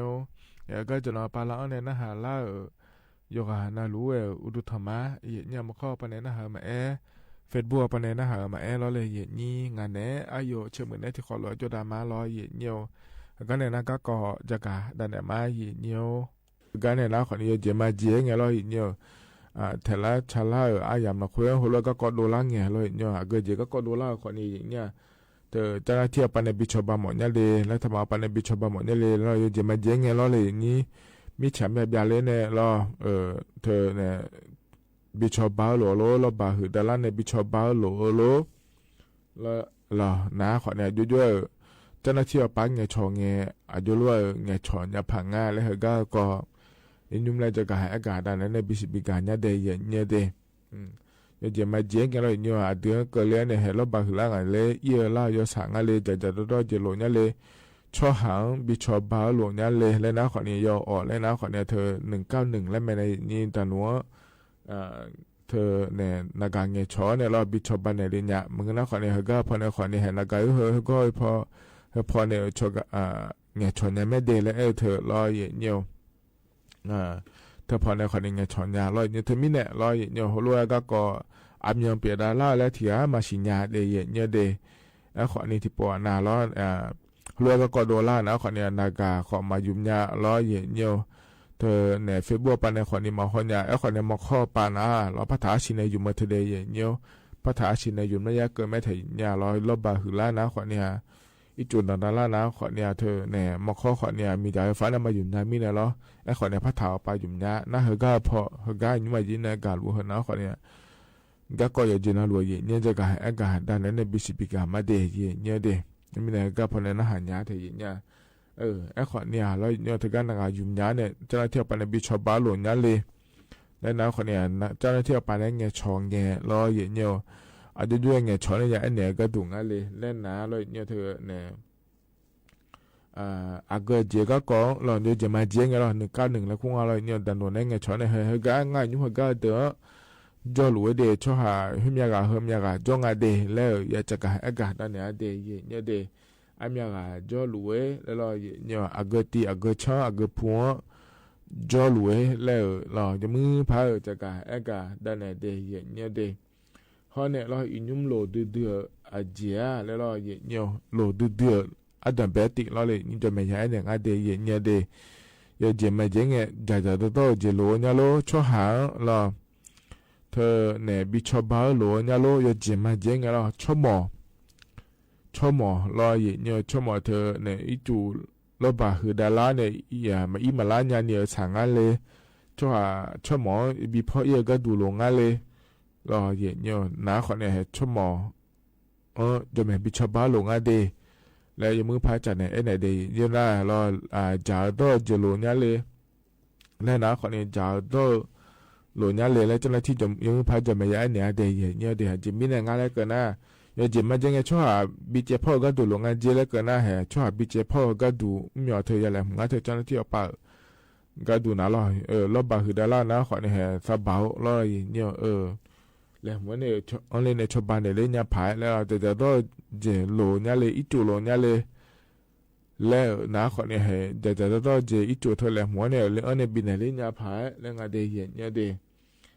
นะเราจะมาเจงเงินจะซ้ำมาโดนเนี่ยฉางอะไรมาลูมาลานยังอะไรแล้วนะขอเนี่ยขอเนี่ยตอนนั้นที่อย่ามือพายจะมาอย่างเนี่ยเดียเนี่ยเดียจะมาเจงกันแล้วเธอมิจฉามิลูล้านเนี่ยช่วยหาการแข่งอะไรยงอะไรแล้วนะขอเนี่ยฮัลโหลนั่งอะไรแล้วตอนนั้นที่ขอเนี่ยมือพายอย่างเนี่ยเนี่ยเหรอเนี่ยเหรอคืออะไรแข่งอะไรแล้วแข่งอะไรแล้วนะขอเนี่ยยุ่งเนี่ยเธอคืออะไรแข่งก็ชอบบ้านเนี่ยผังงานเนี่ยผังงานเลยเราตอนนั้นที่ไปก็อย่ามือพายรอเนี่ยแหลมหัวในชอบบ้านในเล่นเนี่ยพายแล้วงานที่เนี่ยเนาะนายอยู่หาในจ่าก็ชมเนี่ยเขาในนักการสบุตรคนในใหญ่ในฐานเดียเนี่ยเดแต่การที่พอปาเนี่ยเกิดเนี่ยเรามาปุ่มมันยาวรัวโยรัวและฉานะคนนี้ไอ้ยี่ว่าพาเราเนี่ยถึงก็เนี่ยนักการเงินชอบหัวเลี้ยเนี่ยปุ่มมันยาวพายแล้วงานที่เนี่ยเรานะเราเนี่ยโหลดเดือดช่วงนั้นก็เราเนี่ยที่มือก็โดนนะคนนี้อากาศจอเลยแล้วเราจะเทียบไปยมือพาย อย่าไอเนี่ยเดียเนี่ยเดียมันก็น่าปัวปากขอนยาสาเธอเนี่ยรอที่เธอเนี่ยเขารู้หลวงเงี้ยนะรอเนี่ยเธอไม่ได้งานเนี่ยรอยังมือพาเจ้าหน้าที่ป้าจะกาการแต่เดียเนี่ยเด็กเขาไม่รักเกินเนี่ยเขาไม่ชอบเนี่ยละเนี่ยผายเดียเนี่ยเดียนะขอเนี่ยเหรอกาเกิดเจก็เกาะขอเนี่ยโหลล่านะรอเนี่ยเจ้าหน้าที่ป้าเนี่ยชองเนี่ยเขารู้เนี่ยชอเดแล้วเจ้าหน้าที่บอกเขาไม่ชอบบ้านในเรื่องเนี่ยผายแล้วจะกาด่าเนี่ยในบิสิบิกาเล่เดยเนี่ยเดคณะคนนี้ที่เกาะรอยเนี่ยหน้าห้าเนี่ยอาศัยเยอะก็ก่อนนะคนนี้เธอเนี่ยคนละครึ่ง plus และคู่เธอก็เธอเกาะรอยเนี่ยรัฐบาลไปเลยเนี่ยผิวชาวบ้านเนี่ยรอบีจุ่มมาเธอเดอดีมาที่ปาแล้วดอนเนี่ยรัฐบาลปาที่ปาแล้วดอนเนี่ยบีจุ่มยาเธอรอยเนี่ยอีนั้นก็คนเนี่ยจุ่มยาไม่เดยเนี่ยเดบลาเฮน่าเชลาซีมาจีเขาเกิดนี่รอเนี่ยเธอเนี่ยมีอ๋อดูรัฐบาลปนั้นอ๋อเลยเหรอกะจุ่มเนี่ยไม่เดยเนี่ยที่นั่นก็ดูเนี่ยบะรัฐบาลปามาเจนี่เขาเนี่ยเดือก็ดูคนเนี่ยจุ่มเนี่ยไม่เดยเนี่ยเดเขาก็หนาวเนี่ยแต่ชาติบิมแล้วพนักหัดามาเนี่ย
นะขอนี่เราต่อชาเจจิบิวมาเยเนี่ยพอในบินาหาดาล้อ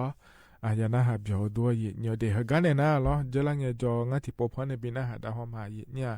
ยุ่มพยายามหลักคุยชาลาสิเนี่ยเขาสื่อจ้าขอนี่ที่ก้านะยาสิแล้วเลยเนี่ยเจลังเนี่ยงานมาผู้ขอในมินเขาสื่อจ่ายสิเนี่ยล้อที่มินเนี่ยล้อ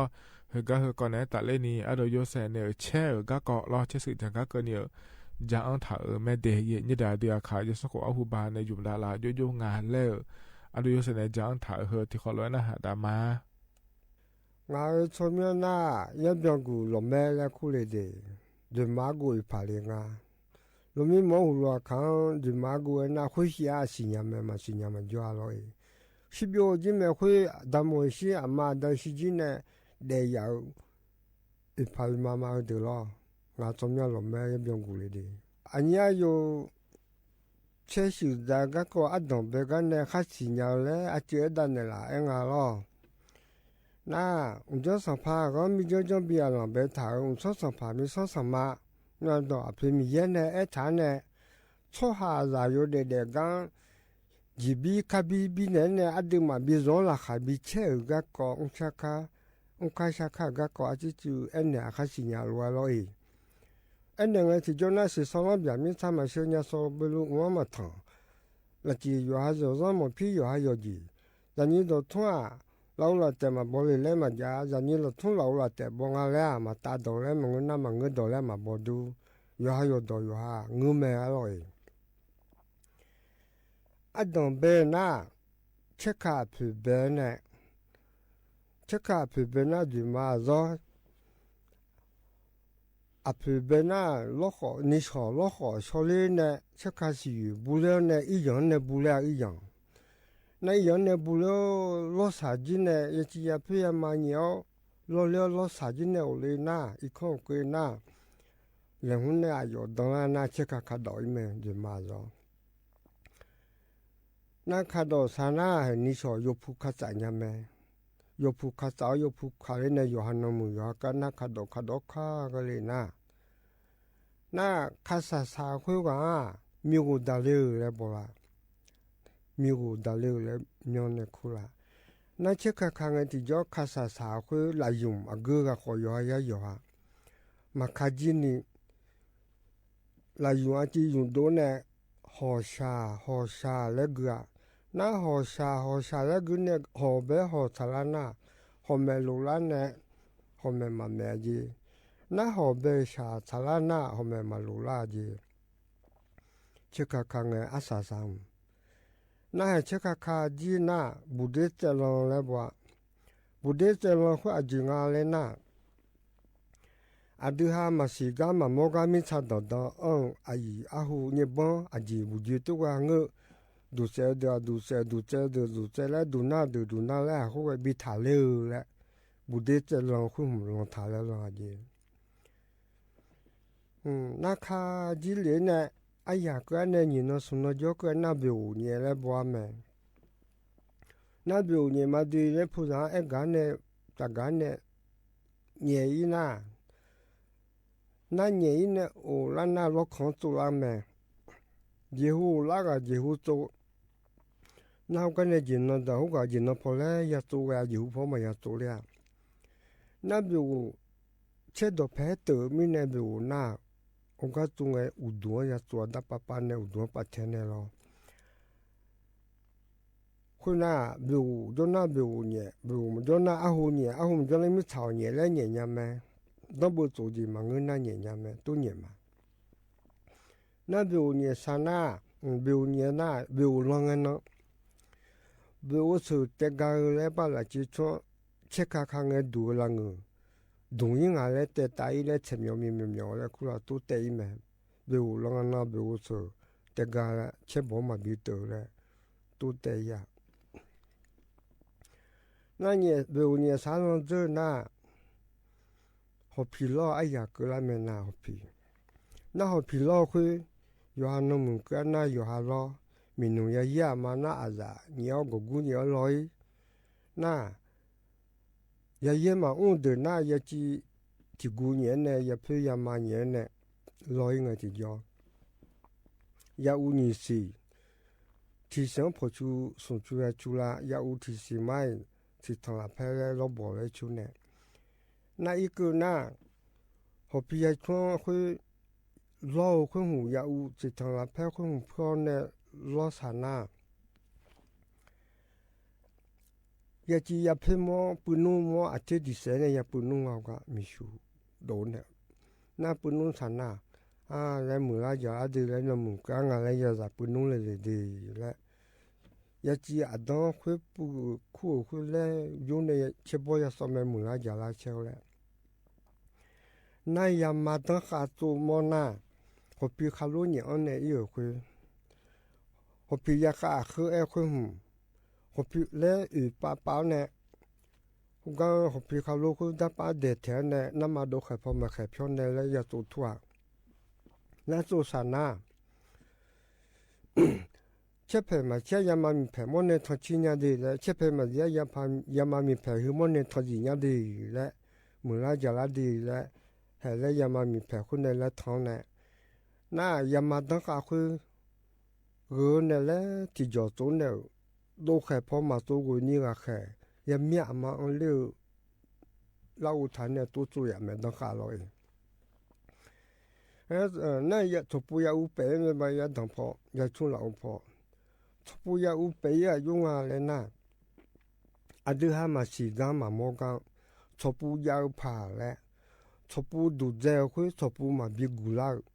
อดีฮามาสีกาจะทุบคุยดูเจ้าผ่าแล้วทุบช่วยหามาบิกุลาแล้ว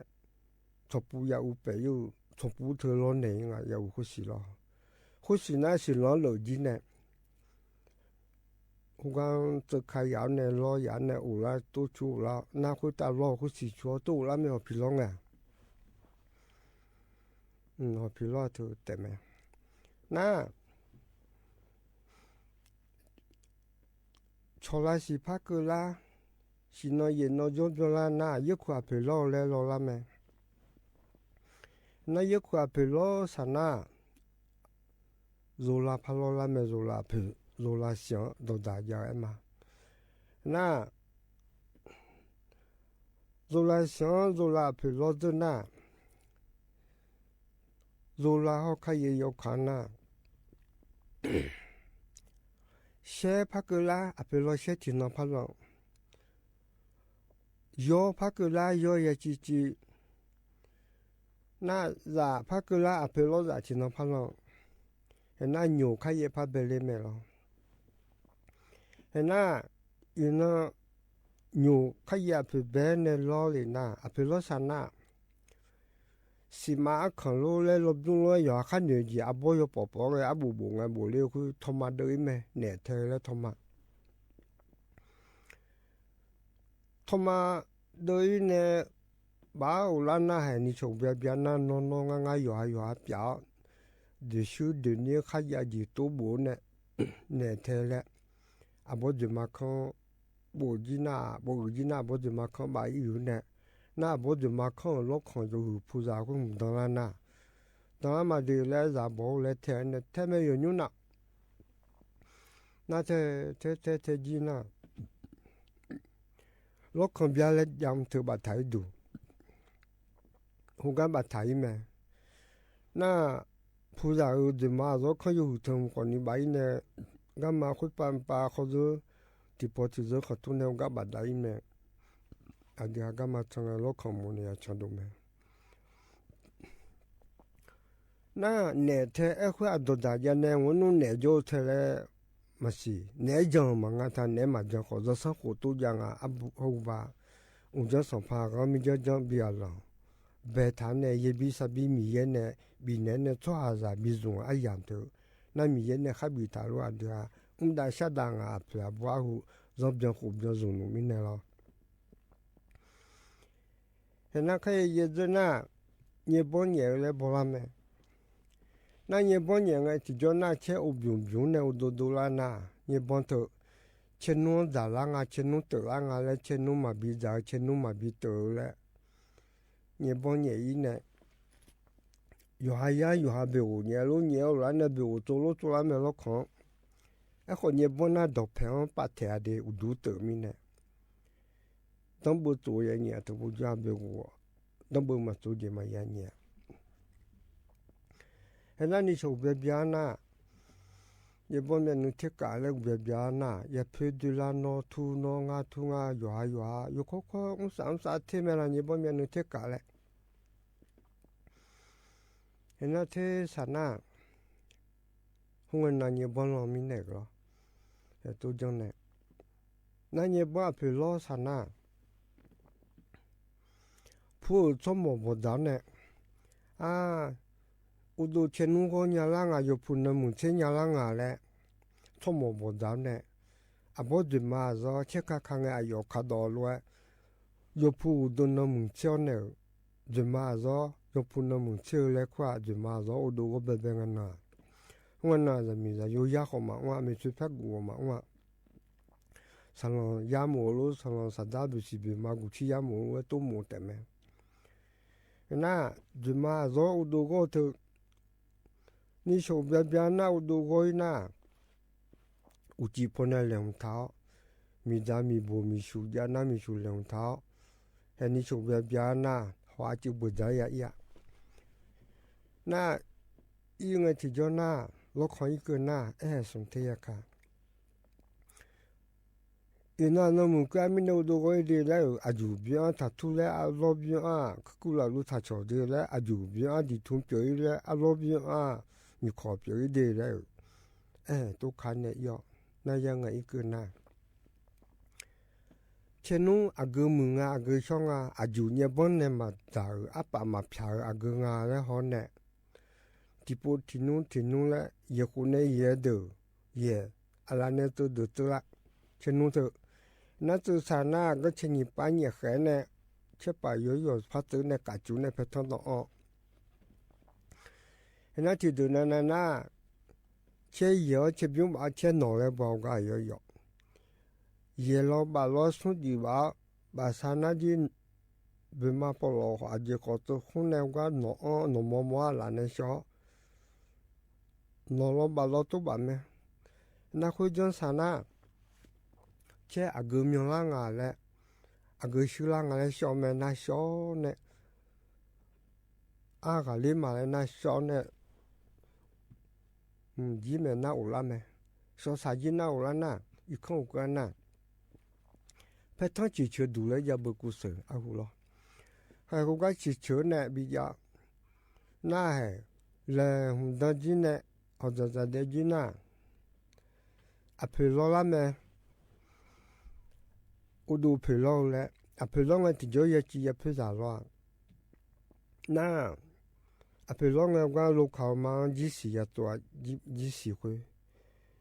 那จีสี่ตัวเนี่ยอีกต้องเข้ามาอีกต้องนึกจุดต้องฐานเนี่ยก็จุดเสียงเนี่ยนั่นยังจีคนมั้งคือหลายช่อแล้วเสียแล้วคือสมบูรณ์ต้องพูดสมบูรณ์อุดูสมบูรณ์แล้วเสียดีเสียน่ะพวกจีช่อเนี่ยใจใหญ่ดีน่ะเชื่อข้าเช่นนู้นดูมันเนี่ยหลายเยอะคุยหัวจีคุยตาอุดานเนี่ยอีจุยช่อขาดานเนี่ยให้จีช่อจีไหมอีจุยช่อคนเนี่ยจีช่อจี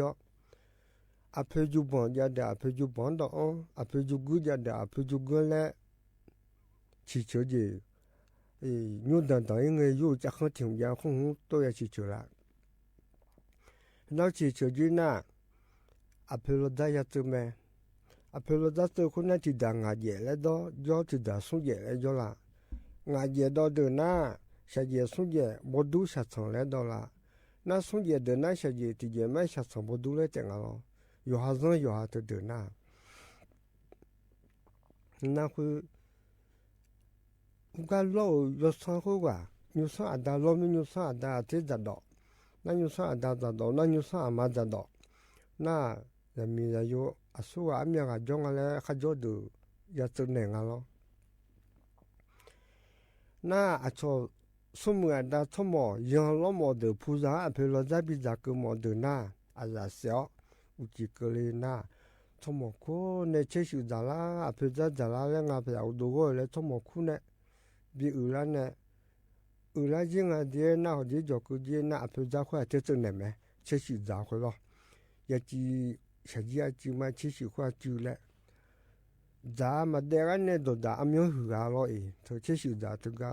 ตัวแม่那个人都那牛山那米很好看呗，或者拉可能拉耳机那，或者脚啦那都要真的买，不老早去手头去。那个人那有还有比如钱伢的那，甚至有咧熊卡破错咧常常就有咧这个人呢那对面面嘛拍家嘛只只我那都只得多一年哩我都我呢确实大家讲那都热生活他和他们的都要啦啊胡也比啥比比爱米呢别太呀米呢咯确实大家讲后面的没เธอนะขอนี่อาจิยมาเย็ดยาแล้วอเดืออาขาลอกะกอลอแช่กะกออโดเนี่ยยุเซเนี่ยจะอังถาลอเย็ดเนี่ยพอในบินหาดามาเดเย็ดเนี่ยเดเฮกันเนี่ยนะยามหาเจลาเฮยุ่งละงะเย็ดเนี่ยลออเยชากะพอในบินหาดามาเดยุ่มจิกะยุ่มพอในบินหาดาเฮนะขอเนี่ยอโดยาปะและเชิญเนี่ยเราเวียนเชลวปะจ้อแม่อโดยาปะนะลอ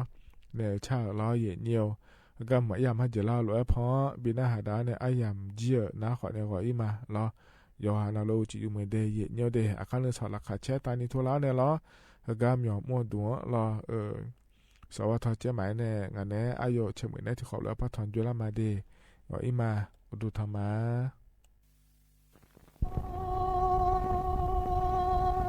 พุทธะชาบาลาเขากาเล่นเก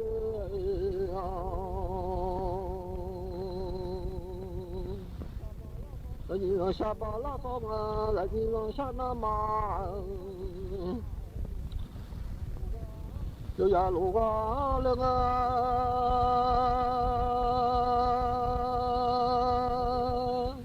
那都要这啊的呀，么嘛不啊么呀嘞，你老呀嘞哎，我妈妈说，这个你弄嘛。来，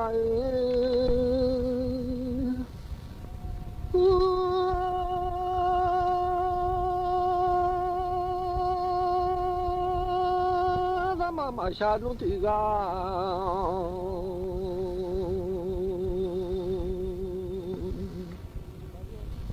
那你妈叫人家啦，俺不打把了，叫啦家伙。妈妈啦，大把了用啊，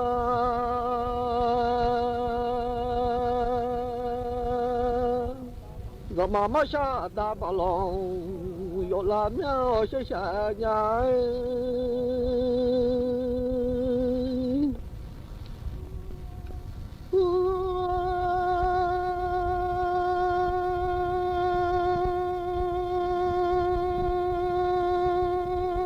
要做的说，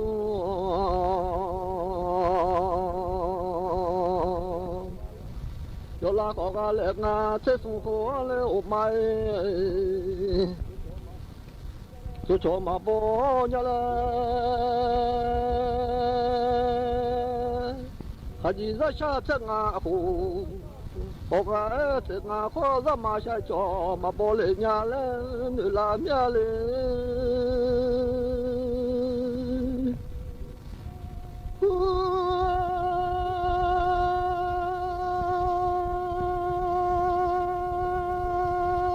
到拍的好么忙呀喏，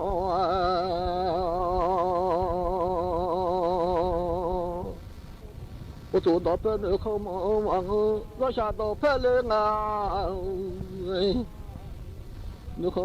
忙呀嘞，我妈妈做呀大的好么啦呀，谢谢呀。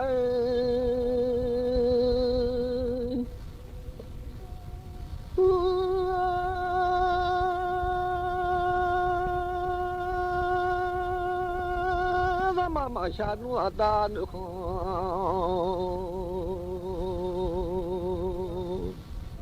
这个来啊，我不请你妈做老家来的，不是请你妈做啊。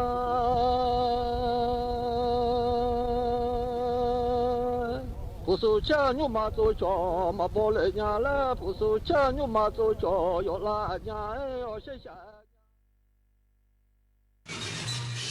สถานีวิทยุกระจายเสียงแห่งประเทศไทยและเครือข่ายทั่วประเทศเสนอข่าวต้นชั่วโมงรู้เร็วรู้จริงเกาะติดทุกสถานการณ์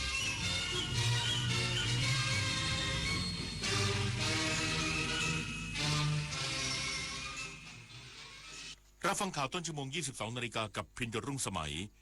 กรมปศุสัตว์เร่งจัดการซากสัตว์ตามหลักสุขาภิบาลในพื้นที่อำเภอหาดใหญ่อีกสักครู่กลับมาติดตามรายละเอียดครับเนี่ยเพิ่งสแกน QR code ร้านค้าอ้างว่าจะคืนเงินให้แต่เงินดันหายจากบัญชีเฉยเลยนั่นไงมุกใหม่มิจฉาชีพหลอกโอนเงินข้ามประเทศอะไรนะแล้วจะตามเอาเงินคืนได้จากไหนเนี่ยคงยากที่จะได้คืนแล้วล่ะคราวหน้าคราวหลังตรวจสอบบัญชีปลายทางให้ดีถ้าไม่ใช่สกุลเงินบาทไทยเป็นมิจฉาชีพแน่นอนเข้าใจแล้วต่อไปจะไม่สแกนสุ่ม4สุ่ม5อีกแล้ว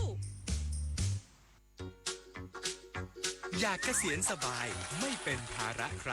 เริ่มต้นได้ด้วยการสร้างวินัย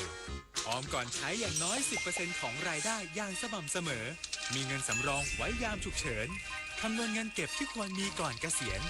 ออมให้ไววางแผนการเงินให้ดีตั้งแต่เริ่มมีรายได้เพื่อสร้างความมั่นคงทางการเงินในอนาคตเกษียณไม่เสี่ยงเริ่มได้ด้วยการออม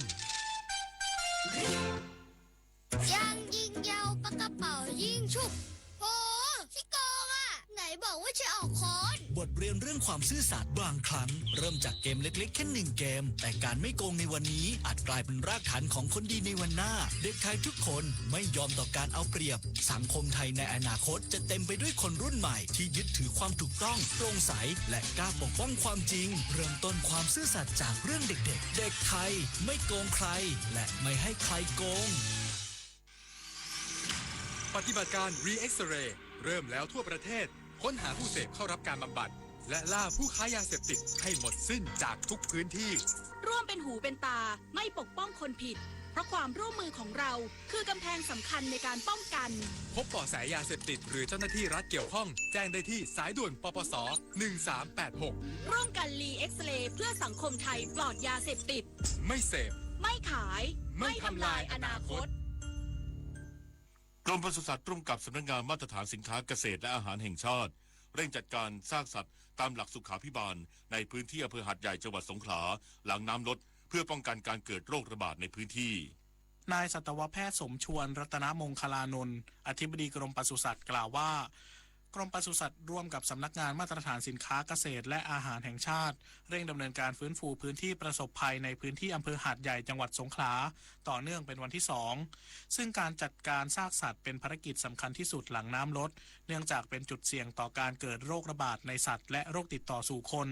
เจ้าหน้าที่จึงเร่งขนย้ายซากสัตว์ไปฝังกลบยังพื้นที่ที่กำหนดและฉีดพ่นยาฆ่าเชื้อในชุมชนอย่างต่อเนื่องเพื่อป้องกันการปนเปื้อนและรักษาสุขอนามัยของประชาชนเป็นหลักทั้งนี้เจ้าหน้าที่กรมปศุสัตว์จากหลายส่วนงานได้ออกตรวจสอบตามที่ได้รับแจ้งเหตุจากประชาชนเพื่อกำจัดซากสัตว์ตามหลักสุขาภิบาลแล้วรวม211ซากประกอบด้วยซากไก่1ตัวซากหมู18ตัว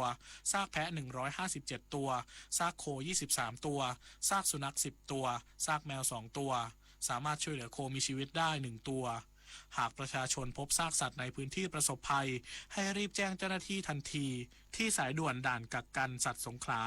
089-598-1493หรือ080-713-8229ปฏิพลสัทธพรหมมารายงานกรมทรัพยากรน้ำเร่งกู้ระบบประปาของโรงพยาบาลหาดใหญ่จังหวัดสงขลาให้กลับมาใช้งานโดยเร็วที่สุดพร้อมสำรวจและซ่อมแซมระบบประปาใช้ผลิตน้ำเพื่อการอุปโภคบริโภคนายธีรชุนบุญสิทธิ์อธิบดีกรมทรัพยากรน้ำกล่าวว่ากรมทรัพยากรน้ำได้ช่วยเหลือประชาชนประสบอุทกภัยในอำเภอหาดใหญ่จังหวัดสงขลาหลังน้ำลดโดยเฉพาะน้ำเพื่อการอุปโภคบริโภคเป็นสิ่งสำคัญสำหรับประชาชนในเวลานี้โดยให้สำนักงานทรัพยากรน้ำที่8ร่วมกับโรงพยาบาลหาดใหญ่การประปาส่วนภูมิภาคและหน่วยงานที่เกี่ยวข้องกู้ระบบประปาของโรงพยาบาลหาดใหญ่ที่ได้รับผลกระทบจากอุทกภัยพร้อมสนับสนุนการสำรวจสภาพอุปกรณ์และโครงสร้างระบบประปาตรวจสอบระบบสูบน้ำระบบผลิตและท่อกระจายน้ำรวมถึงสนับสนุนเครื่องจักรอุปกรณ์และบุคลากรเพื่อเร่งซ่อมแซมระบบประปาของโรงพยาบาลหาดใหญ่ให้กลับมาพร้อมใช้งานโดยเร็วที่สุดปิยาพันธ์ยังเทียนรายงานเขตเทศบาลเมืองตากใบจังหวัดนราธิวาสเปิดลงทะเบียนเยียวยาน้ำท่วมวันพรุ่งนี้ถึง2 ธันวาคม นายซันตารานูซันตารานายกเทศมนตรีเมืองตากใบออกประกาศแจ้งผู้ประสบภัยในเขตเทศบาลเมืองตากใบที่ได้รับความเดือดร้อนจากสถานการณ์อุทกภัยที่เกิดขึ้นในระหว่างวันที่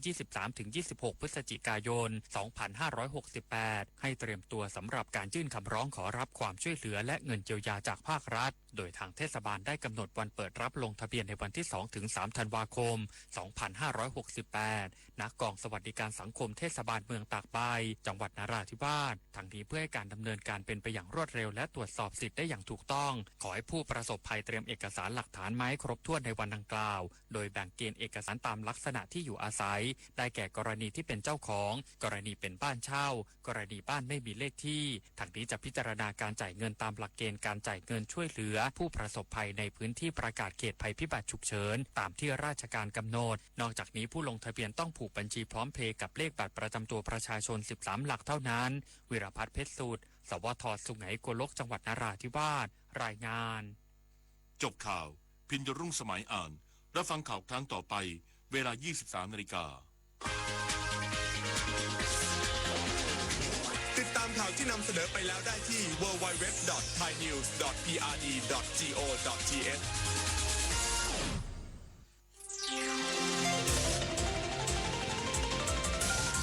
วิทยุแห่งประเทศไทยให้ความรู้คู่ความสุข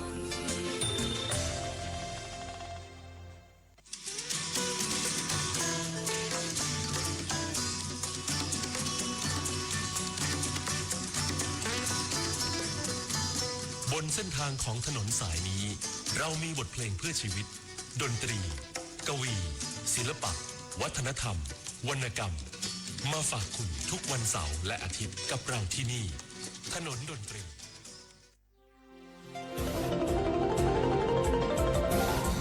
วิทยุแห่งประเทศไทยให้ความรู้คู่ความสุข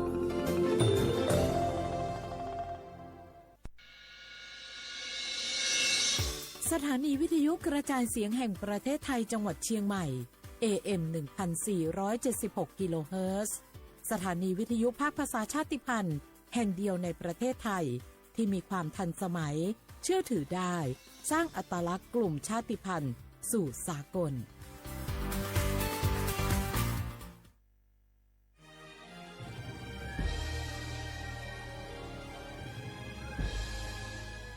เกิดเป็นคนไทยเติบโตบนผืนแผ่นดินไทยจงภูมิใจในความเป็นไทยชาติไทยเรานั้นนับเป็นชาติที่มีความเป็นมาเก่าแก่ยาวนานเรามีภาษาวัฒนธรรมและมีสิ่งต่างๆที่เป็นเอกลักษณ์ให้เราได้ภาคภูมิใจในความเป็นคนไทยเราควรเห็นคุณค่าและมีความรักชาติหวงแหนแผ่นดินอันเป็นมรดกของบรรพชน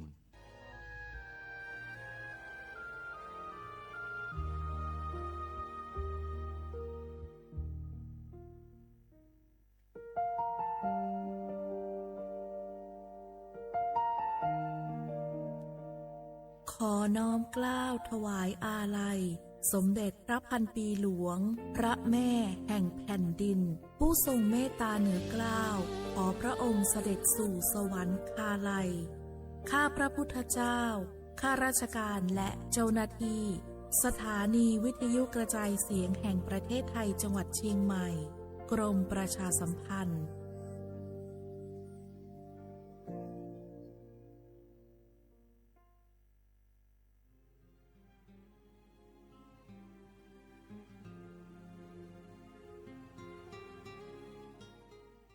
This is a moment of profound grief for the Kingdom of Thailand. The collective voices of Radio Thailand Chiang Mai join the Thai nation in mourning the passing of our beloved Queen Martha, Her Majesty Queen Sirikit. Her life was a testament to the unwavering service, grace, and deep love for the Thai people. Our humble condolences and thoughts are with His Majesty the King, the royal family, and all the Thai people during this deeply sorrowful time. We will remember her forever.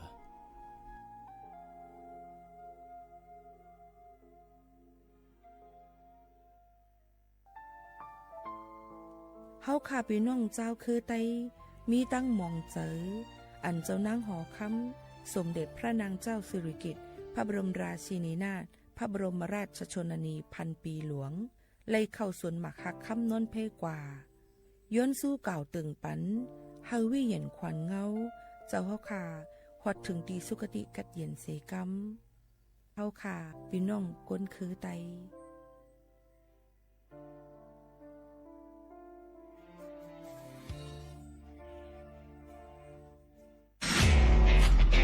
นายกย้ำให้ประชาชนยึดหลักไม่เชื่อไม่รีบไม่โอนป้องกันสแกมเมอร์ขอให้ความมั่นใจนะครับว่ารัฐบาลจะให้ความคุ้มครองผู้แจ้งเบาะแสอย่างเต็มที่และอยากจะขอย้ำอีกครั้งหนึ่งว่าให้แจ้งในช่องทางที่มีอำนาจหน้าที่โดยไม่รอช้าเพื่อให้เจ้าหน้าที่ได้ดำเนินการได้อย่างทันท่วงทีและถูกต้องตามกฎหมายขอให้พี่น้องประชาชนได้ยึดหลักเพียง3ข้อก็คือไม่เชื่อไม่รีบและไม่โอนซึ่งจะช่วยให้เรามีสติพิจารณาอย่างรอบคอบและจะป้องกันการถูกล่อลวงได้รวมพลังคนไทยต้านภัยสแกมเมอร์นายอนุทินชาญวีรกูลนายกรัฐมนตรี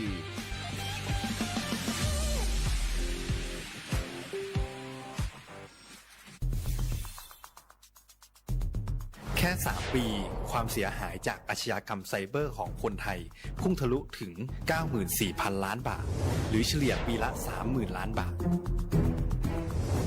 ทุก1 ชั่วโมงเราเสียเงินกว่า 3.4 ล้านบาทให้กับมิจฉาชีพออนไลน์โจรไม่เห็นใจคนอาชีพไหนอายุเท่าไหร่สถานะทางการเงินแบบใดหมอพ่อค้านักธุรกิจนักเรียนแม่บ้านข้าราชการเกษียณทุกคนตกเป็นเหยื่อได้เสมอและวันหนึ่งอาจเป็นคุณหรือคนที่คุณรักเพราะจุดอ่อนร่วมของเหยื่อคือความเร่งรีบขาดสติหรือแม้แต่บางครั้งก็เกิดความโลภจนเกินไปอย่าปล่อยให้การกดคลิกเดียวลิงก์เดียวทำให้โจรยิ้มกว้างวันนี้ถึงเวลาแล้วที่คนไทยทุกคนจะต้องร่วมมือกันสร้างภูมิคุ้มกันอาชญากรรมไซเบอร์ช่วยกันหยุดก่อนที่ภัยไซเบอร์จะทำให้คนที่คุณรักและตัวคุณเองกลายเป็นเหยื่อ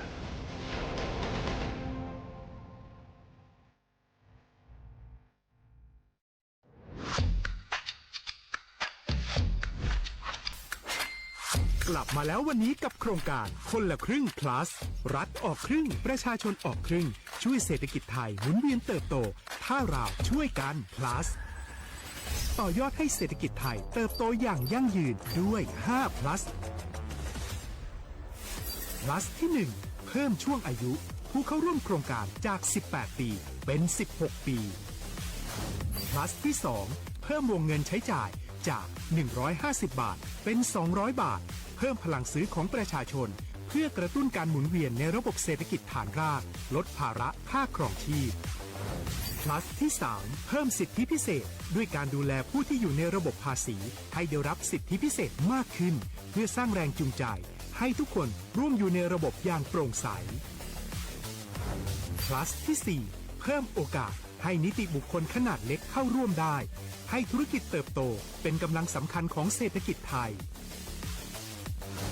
plus ที่ 5 เพิ่มทักษะใหม่เพื่อพัฒนาให้ร้านค้านำความรู้ใหม่ๆมาช่วยเพิ่มยอดขายลดต้นทุนเรียนรู้เติบโต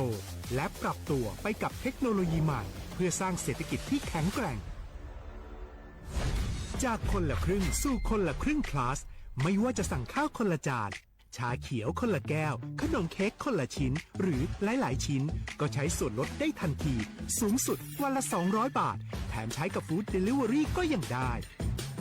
สำหรับประชาชนไทยอายุ 16 ปีเป็นต้นไปสมัครรับสิทธิ์ผ่านแอปพลิเคชันเป๋าตังวันที่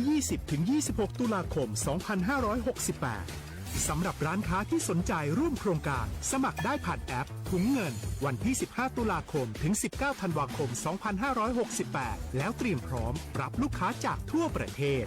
เพราะนี่คือโครงการที่คนไทยทุกคนช่วยกัน plus เพื่อให้เศรษฐกิจไทยโตไปพร้อมกัน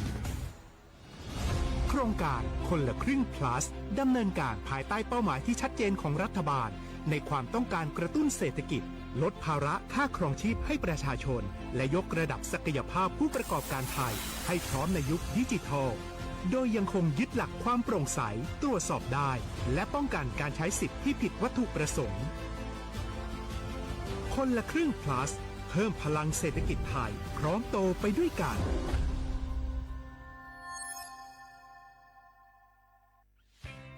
เส้นทางสายหมอกที่สวยที่สุดในเมืองแพร่กำลังรอทุกคนไปวิ่งด้วยกันครับทุกก้าวของคุณคือพลังของลมหายใจชวนเพื่อนชวนครอบครัวมาวิ่งฝ่าสายหมอกเพื่อโรงพยาบาลแพร่ในวันอาทิตย์ที่ 7 ธันวาคม 2568 บริเวณลานกิจกรรมหลังวัดพระธาตุช่อแฮ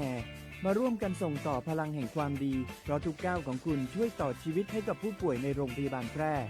สมัครได้เลยวันนี้แล้วไปวิ่งด้วยกันในวันอาทิตย์ที่ 7 ธันวาคม 2568 พบกันบริเวณลานกิจกรรมหลังวัดพระธาตุช่อแฮนะครับ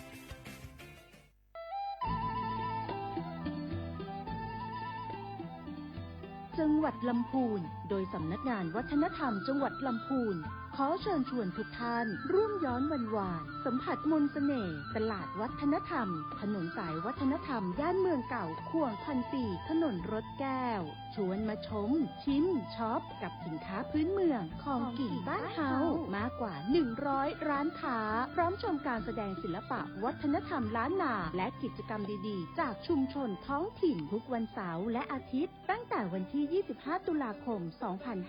2568 ถึง 4 มกราคม 2569 ระหว่างเวลา 14 นาฬิกาถึง 21 นาฬิกาณตลาดวัฒนธรรมถนนสายวัฒนธรรมย่านเมืองเก่าข่วง1,400ถนนรถแก้วอำเภอเมืองลำพูนจังหวัดลำพูน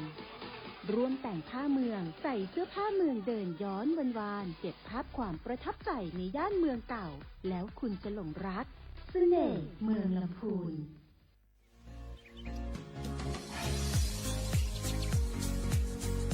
จอมหนังเปิงมติครม.มือวันที่29เดือนธันวาคม12 สิงหาคมไป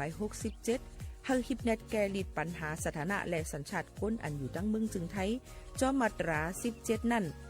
ตอนตาพี่น้องเฮาเขาอันเข้ามาอยู่ตั้งเมืองไทยหึงนั้นและมีไว้เขาจอมเปิงเฮากว่ายืนย้อนสถานะต่างดาวของเมืองถูกแม่นจอมเปิงไล่ตอนตาลูกอ่อนอันเกิดตั้งเมืองจึงไทยมีอู่อำนั้นก็แม่มีไว้ทะเบียนประวัติบุคคลไม่มีสถานะทางทะเบียนอำนั้นไว้10 ปีถูกแม่นยาวในจึงเฮากว่ายืนย้อนสัญชาติไทยจอมหนังมาตรา7ทวิไล่พออยู่ตั้งกรุงเทพมหานครกว่ายืนไล่ติสำนักบริหารการทะเบียนกรมการปกครองพออยู่ตั้งต่าง7วันในจึงกว่ายืนไล่จอมหนังวัดไว้อันเปิ้นออกปันเฮาคานั่นเข้าย้ำเหตุการณ์จอมหนังหลวงปองจึงต่อพอถึงวันที่29เดือน6 2 สิงหาคมไป69ค่ะ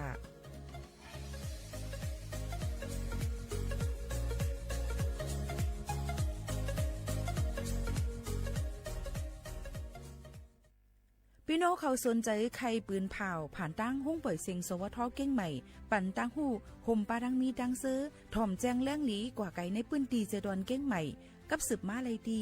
สวทเก้งใหม่หมายฟ้น053-276-068และ092-246-8579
ด้วยหิมเฮินก่อหันหกหามด้วยเนอเฮินก่อหันเหมือนเฮินเป่าด้วยจกปูไหลหันสิมปอกด้วยจอมเฮาไหลหันพายกยา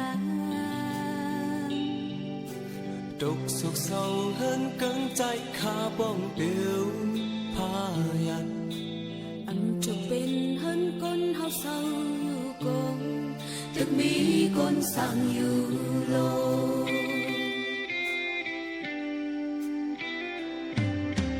ปอวันตกก็สิ่งเจ้าเฮินปันหมอมาแก่กังมุกไฟ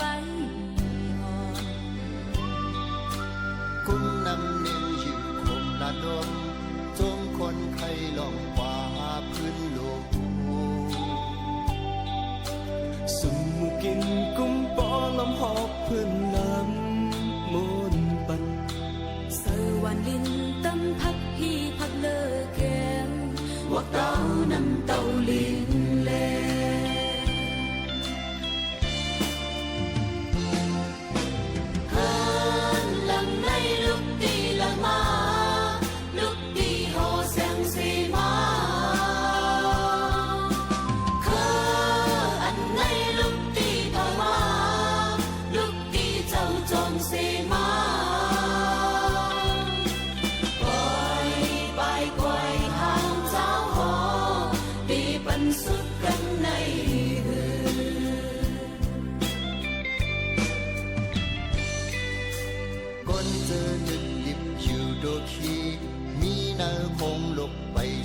สุด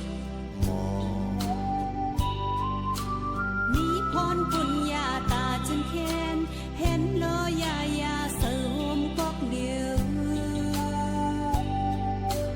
ผัดขึ้นคงเพชรขันไว้กายก็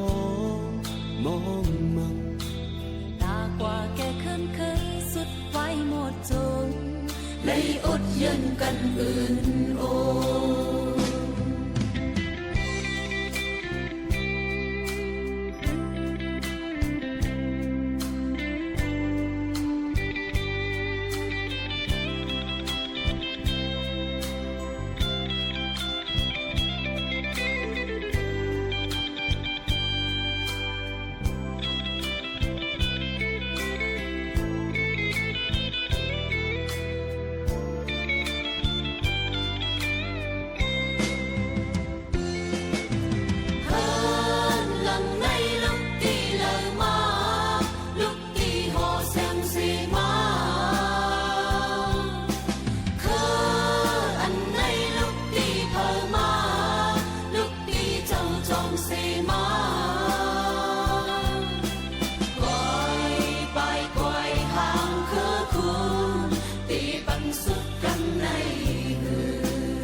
สุด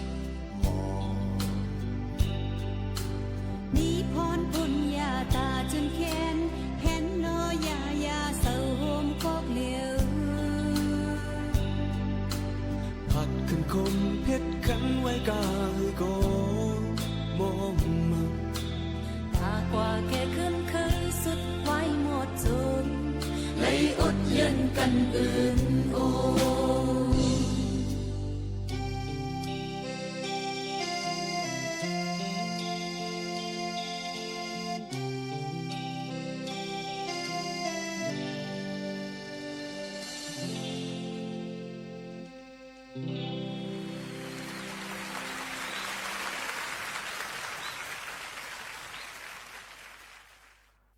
มือสูงค่ะมือสูงพี่น้องผู้ถ่อมเสียงใต้เขากูก็กูก้นทั้งหมดทั้งเสียงค่ะ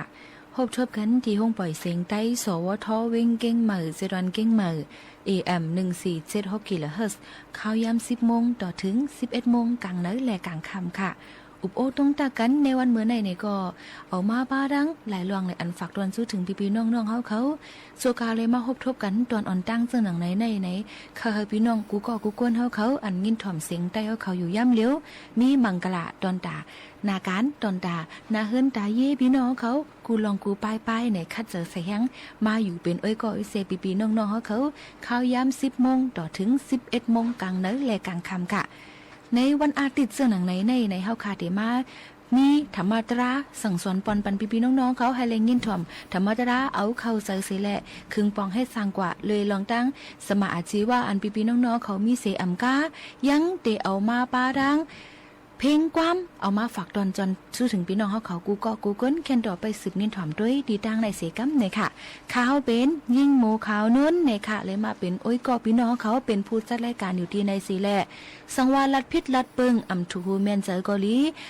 ในวันเมื่อในอำไปหันเจอเกาหลีในหมอกลัดถึงกันเลยค่ะเฮาค่ะห่มจุ่มพับตอนพี่ๆน้องๆเขาเป็นไปแลกลายตั้งหูกันนั่นเป็นรองตั้งลีเสคึงปองให้สร้างกว่าเฮลีเสออนต้นเสเก่ากันกูเจ้าในวันคำอยู่ค่ะเฮาคาเดกว่ายินถ่อมด้วยเพ่งความกันอีกว่าส่งขึ้นมาอบโอ้กันแชง1กำเดเป็นรองตั้งซึ่งหืออันว่านั้นไปสืบยินถ่อมด้วยแทงเสกำค่ะ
อ๋อค่ะเลยยินถอมเพลงความกว่า2เพลงความเนี่ยค่ะความที่1ห้องไว้ว่าตึงมันลาเนี่ยค่ะตึงมันลาเป็นเพลงความพี่ชายที่เสียงห้องไว้เนี่ยค่ะหมอกกึ่งเข้าหมอกก็ดีหมอกขณะมือมันหมอกมามันกีหางหลีสุดงามมาเยอะเนี่ยมันก็จังตุกคงกว่าก็ให้เข้าเลยเข้านั่นค่ะนะก็เปิ้นนั้นแหละปล่อยมันเป็นกว่าจอมสภาวะมันสิกุ้ยกะส่วนกาวคาตึกหางหลีหางงามอยู่นั่นในก็รู้เลยมันได้มีแมงพึ่งอ่อนมาต้อมหลายอันนั่นขนาดหลายตีหลายตั้งมาจิ้มกินน้ำจิ้มน้ำหวานมันผัดกว่ากันสิมาต่อพึ่งบ่หิวบ่ตุกคงกว่านั่นมันก็แตกนึงเหมือนหนังก้นเอาคานั่นด้วยค่ะมือขึ้นเหมือนนำขึ้นในหลูเลยหิบก่อนตักผักหวานก็กำก้นแกงเลยค่ะเนาะอีสังเสียอำว่าค่ะมีมือขึ้นก็เตมีมือลงก็เพื่อนั้นแหละพองเสื้อหนังไหนในก็ฝากตอนถึงกูก็กูก้นเนี่ยค่ะอันเป็นกว่าเย่าก็เฮาเป็นป่นกว่าเสหนังฮือเตหังเห็นเตเป็นมาวันตามือนั้นนั่นเฮาขาคึงฟองเฮ็ดสร้างเสเฮ็ดกว่าเฮาบ่เลยลีเสออนนั่นเป็นรองตั้งอองเปดนดาตัวเฮาคายเฮาค่ะแทงความนึงค่ะตอนถึงก็หันเนี่ยค่ะเป็นเพียงความนางพองนวลเอาเข้าห้องไว้ฝากตอนถึงหับการด่าการวันกันเมืองซีต้าก็เป็นน้องในก็ลืมเลยหนังเก่าเนี่ยค่ะปันแห้งเสยอยู่กูข้าวย้ำว่าซึ่งหนังไหนค่ะนี่ก็เป็นเพียงความมาฝากตอนสู้ถึงกันยามเดียวเฮาค่ะได้สืบยินถ่อมด้วยธรรมตรากันก่อนจ่องขึ้นมาอบโอ้กันแช่งตีมีลองสังหลายแค่นเดี๋ยวไปสืบยินถ่อมด้วยค่ะ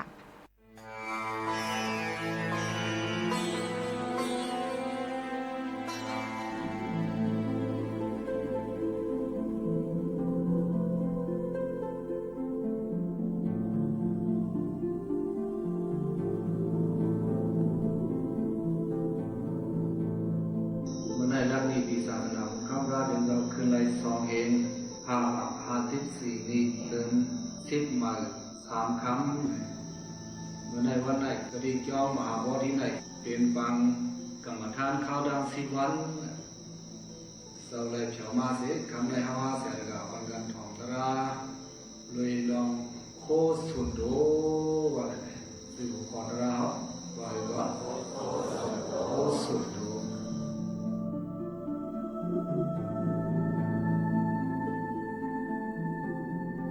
ภาษาเยโสเทกรรมเปกนิอิสินังเตจัมในว่าพระเป็นสาวไว้ในอังกุตระนิกายะจำมั่งจำมานะภาษาเยลีออนกันใกล้ดอดใกล้หอกัน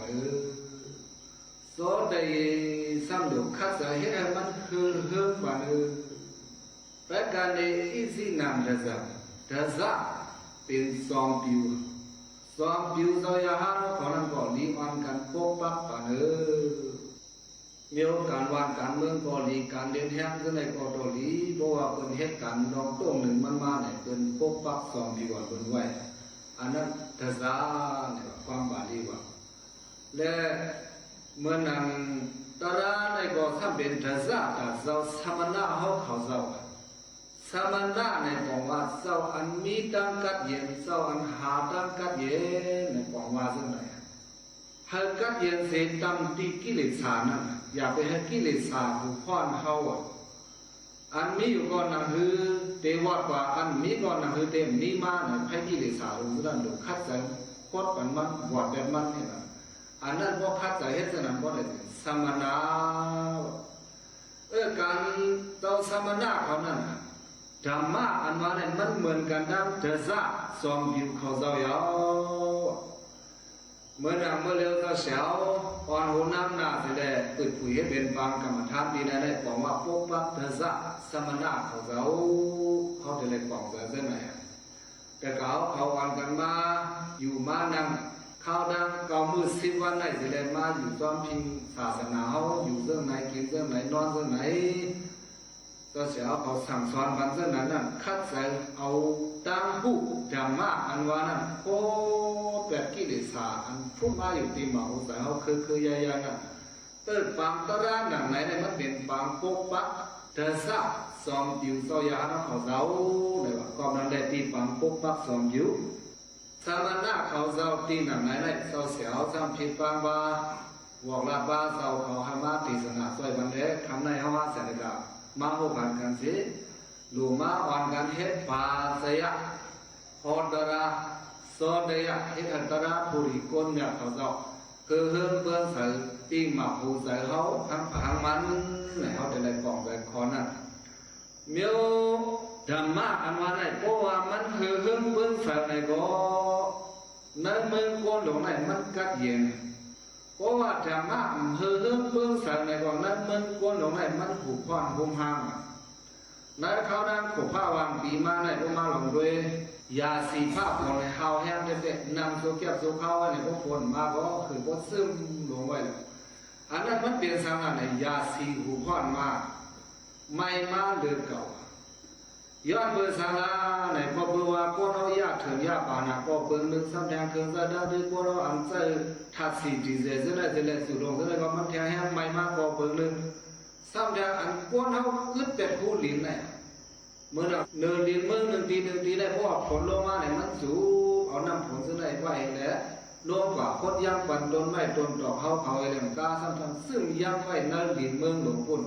ทัดกัดอันนั้นทัดน้ำอันนั้นห้องถามไว้ในดินเมืองเสียอยู่ไว้มันยอคำแรกคนเราสมาอ่อนกันเอายาสื่อตั้งไปท่าเอาปูนสื่อว่างแบบจะได้ฮะเนี่ยมาอึดเป็ดคู่ลมคู่อันเด็ดสุดทัดกัดไว้ย้อนนั้นแหละทัดดินเมืองหลวงในก็ไม่มาเตะๆว่าเนี่ยลองตั้งมันมีสิ่งนั้นนะกำไรเอามาด้วยเมียวในเมืองกูเราในยาสีมันหมอกหูควันหมอกเส้นนั้นย้อนโดยลองตั้ง3ลองนั้นได้ก็เสียเว้ยกาลองตรงเมืองกูเขาอยู่ซ้อมกันได้ป้อมมีศาสนามกทางไว้ตีหมอกใส่ก้นบ่เนี่ยก้อนหนึ่งเลยก้อนหนึ่งสร้างหมอกฆ่าแหมกันสร้างเปียกสร้างแรงกัน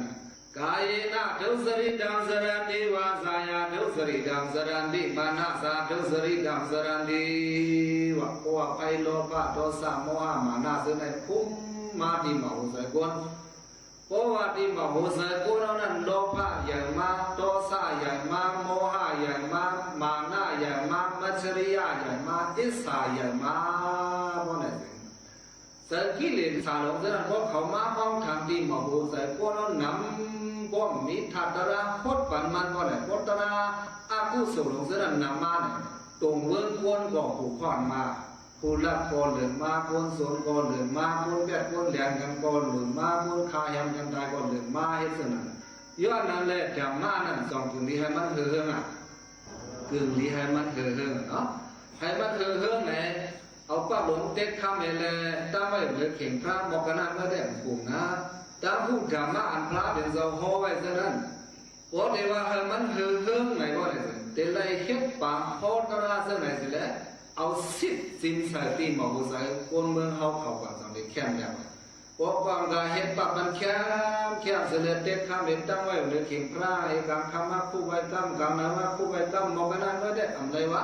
โซเดียอำไรวะศาสนาเฮืองอำไรวะตระเฮืองตระอันว่ามันเฮืองในพระเป็นเจ้าได้ปันดังไข่ใส่ว่าซึ่งมือไงนะภาษาโซเดียธรรมะเปกันเนอิสินัมเดซัมวะเพราะใครธรรมะเฮืองเปลืองแรงบ่ได้ถึงเท่าไรขอกันน่ะเท่าไรเฮ็ดให้มันเฮืองเปลืองสายปานนั้นดูใส่ตื้อลายน่ะสิเฮ็ดบ่ดูเฮ็ดกันไหนวะย้อนนั่นแหละคำในเฮาว่าเสียดาวันกันท่องด้วยตระลองอันชื่อว่าโคสุนโดนี่แหละ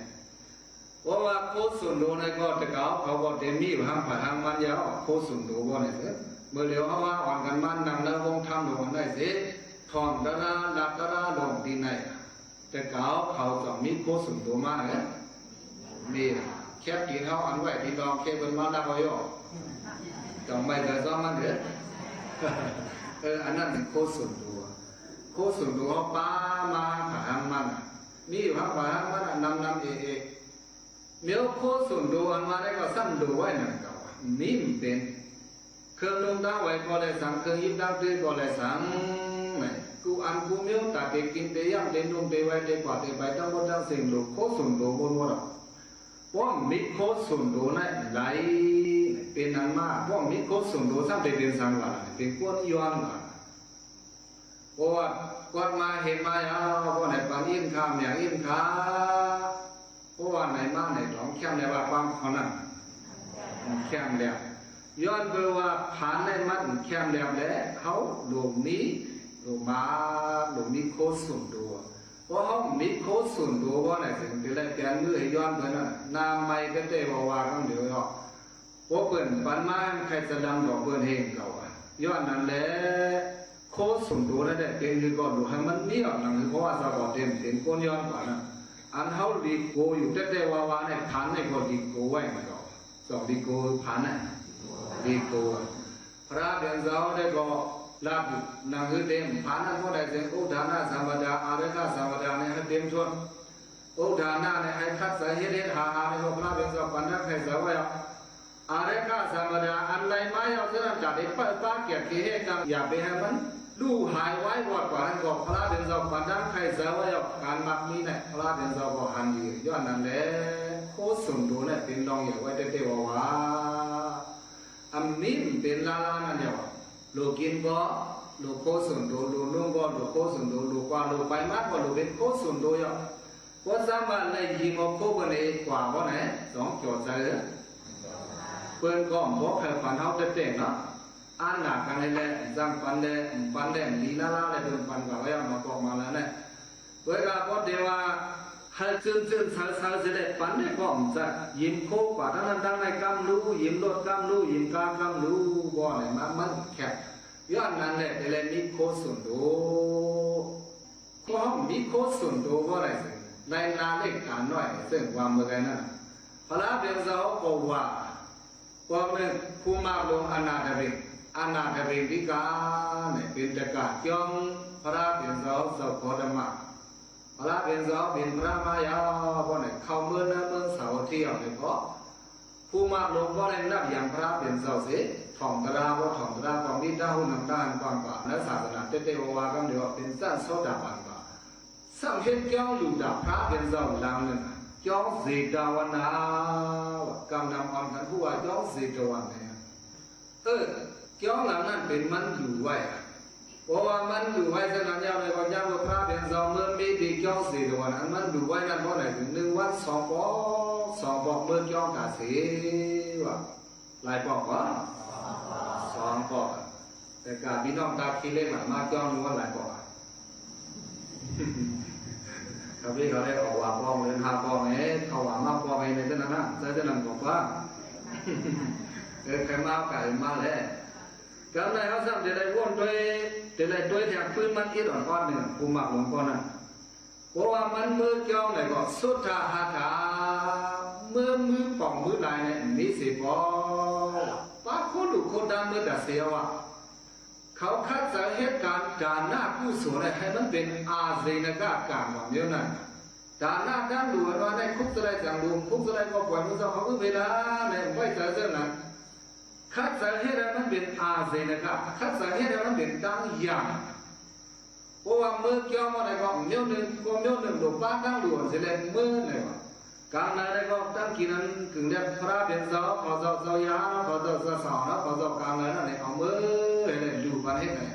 ผู้มากโลอันดาเดบินก็นั่นพวกพระเบียงเสามีอยู่ที่จอมมันดูไว้นั่นมันเบอร์ว่าจอมวันหลายบอกว่า2 บอกเขาได้แต่วัน2 บอกวันเดือน2 บอกได้ถึงคัดแต่ว่ากันเนาะเดินบนเห็นบอก1เดินรับเห็นบอก1เพราะว่านั้นมากว่าสัมเดว่ามุนเจ้าเขาได้ชุกซ้อมวันศีลไว้ค่ะสัมเดวันไหนอ่ะยาวันสั่งตัวเองเมื่อวันนั้นไหนเขาวันไหนเขาวายแหละมือมันเบิกยอมบอกหนึ่งนั่นพระเป็นสอบปันด้านไข่แสนมันกาเลนะกายังกาเลนะกาลังสมัยนะสมัยมว่าเมื่อพวกของมันมีเสียสิมันว่าได้แต่กล่าวว่ามันสร้างปันด้านกัดเย็นอยู่เป็นมือเป็นปอปันด้านกัดเย็นเสื่อหรือว่าเป็นมือเป็นปอเสียสิ่งโคกของเนี่ยพระเบียงเสาเขาโคตรราเนี่ยตีหนึ่งเลยตีหนึ่งมันบอกเหมือนกันนี่กะรีนั้นอังกุรานิกายานันก็นั่งกับกะรีนั้นสัมมาละเนี่ยอาทิกันกลูปมากาเสียสิ่งโคกของอันว่าเนี่ยอาทิกันกลูปมาเหมือนกันดังเนื้อดูว่าเป็นปอดเว้ยว่ากาใครเป็นคำวลีเงินก็ดีสังก็เดียวว่าเหมือนเนื้อซับดูว่ามองกันนั่นคุยว่ากะรีนั้นสัมวาซึ่งนั่นบอกว่าเพราะหันดีเสียสิ่งโคกของถือดีปองนั้นก็เพิ่มผู้มากลงมือสู้แก่เจ้าดีเจ้านั้นพระเป็นเจ้าวานังมันกาลีน่ากาลังสมัยน่าสมัยเป็นปอกเป็นมือได้เพราะมันปันดังกัดเย็นใจอยู่สุขังเสน่ห์ที่นั่นนะ กาเลน่ากาลังสมัยน่าสมัยอย่างไรมันปันดังก็ยังใส่เป็นเบอร์เป็นปอกปันลายข้อละเนี่ยปันสี่ข้อลายข้อวะสี่ข้อข้อที่หนึ่งอาทิสุขะโยมมามีอันว่าเนี่ยเขามีไหนก็ใส่เกี่ยวไว้ว่าสองใส่ได้ไปเขาแต่เขาเสื้อมีกาว่าอินเลยใส่กาอินเลยกาเดี๋ยวนั้นเนี่ยต้องใส่อุ่นนะใส่อุ่นไว้เนี่ยในนาเด็กเขาเกี่ยวกับมันก็สั่งถูกยาวลงไปก็ง่ายใส่ยาวเนี่ยมีใส่เสื้ออุ่นใส่ไว้ก็ได้มีคำลงไปก้มสามตัวเนี่ยว่าใส่กี่ซ้อมคำลงซ้อมนั้นต้องก้มสามตัวว่ามีแก้มก็ใส่เกี่ยวซ้อมแก้มหรือเนี่ยว่าอาทิสุขะแทนตอนสองมาสำหรับบอกว่าสุขะเพราะอะไรเอาใส่ตื้นในก็เป็นสุขะหนังเก่าว่าเมื่อเร็วๆเขาวางกันมาเหตุการณ์ผู้สูงลงเลยมากินมาย่ำเลยเนี่ยอันไรกินไรย่ำตั้งกินตั้งย่ำไรลงไรไว้จะได้มาเขาเกี่ยวกับเพื่อนไรใส่ก็ซื้อไว้เส้นนั้นนะเพราะดูเอาตอนนั้นก็ได้ดูได้ตอนกว่านั้นก็ใส่ซื้อปีน้องมาเลยเอาตอนเอายืมมันปีน้องในก็ใส่ซื้อเนี่ยตอนนั้นเป็นตอนสองบอกกาตอนเขาใส่ตื้อมาในเขาเป็นสุขะของมี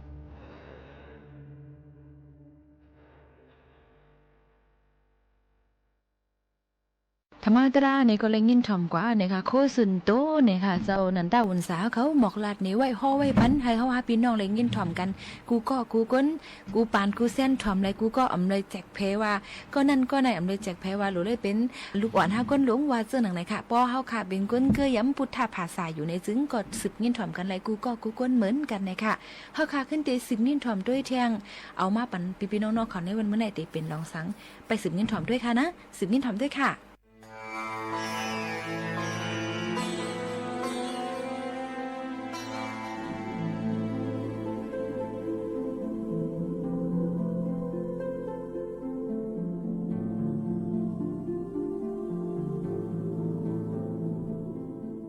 นายเล่เป็นอังมือนั่นอาจารย์สานสิโกหันเอาลูกอ่อนให้ง่าเสียงสั่นโมเฮียงมันว่าลูกเก่าเขาก็อ่ำเอาก็อ่ำเอาดีอูอีมอมเมเงี้ยอ่ำกึดเสียงห้องให้ไว้นายเล่พวกดุกมันโมนันเปลี่ยนเสียงห่างมันทานพวกหึดเพียงกวนหลายดันกันขิงมันไม่เลือแหงหึดหัดจัดเสา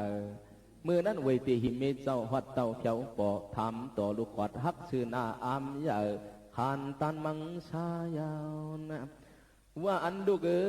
ลูกคำทุกเมตตาเสียงยาคนใครขอทำเสือจูความจ่องมือฮักลูกมือหือเท่าคือล็อกลายมือใจเปลี่ยนหือจำน้องขิงขาวยำลูกให้ในนอมมีเก่าฮักลูกเก่าตวนเสียเจียมเสียงโลคำตวนเสียตำลำทวนดีงามฮักนาหัวหังมันขันกว่ามาตามมีเจ้าใครเงาเนมอย่างถึกเสียงหูปองเสียงเลี้ยงกว่าหันเงาตังเปียงเด่นจังว่ามือฮักลูกมือไหนไปตานอู้เจ้าฮักมือลูกกวนดีสวนวนเสือเข้าเจอป่าเจนจ้ากำนั้นห่างมันโปเปลี่ยนหนังหูเน็ดมาเจนจะกึกเพียงมาจำลาเสียงจีจูสวบหวานยำนูเฮอขึ้นหมวกเนบยาไข่เงาคนในวามเมื่อเจ้าสังวันนี้เนใจเก่ายินเอาสีกำหัวคำอูมือหักมือมาทนหน้ายามมือเรียกมืออ่อนตีสวนไข่ลาดตีมาตุงถ่อมจิ้มจอมหูปังจืนย้ำขามือลูกเก่าเจ็บเน็บเข้าศพอูสูมาดีในเจนจ้าเอานะมือลูกยังอันก็อ่อนพวกเจ้าจีจวนอื่นเฮอพวกเขาหือออกลาดหมวกหูถ่อมเฮอสุดกว่าตุงเอาแน่พวกหนึ่งมือเปลี่ยนมือเจ็บมือสุยย้ำนั่นพวกอันเปลี่ยนเลือดเปลี่ยนหนองปุ่นมาอ่อนใจเก่าห้องให้อิเตยาม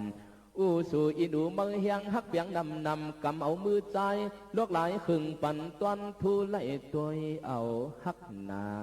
โออันขามโอมนิ้วมือลุกเม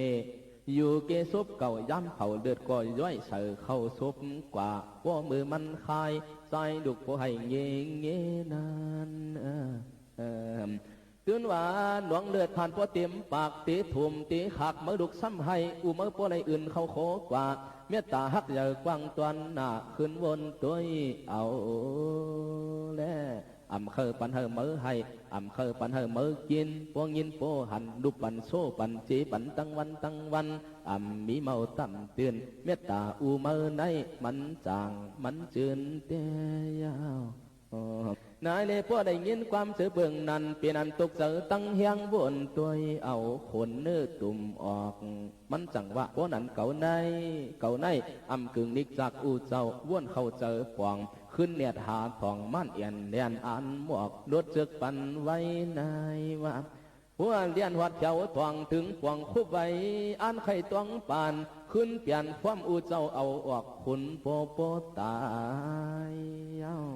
ถือไรตันขึ้นลามังอาโปอันปวดเจอไว้มือขาดตั้งลายไทยจัดเตยามก้อยเลยต่างอันผิดเจอผือตั้งเหมือนคิงเฮาไล่เอาอูเฮาตายเชียงกามซ้ำขึ้นให้เขา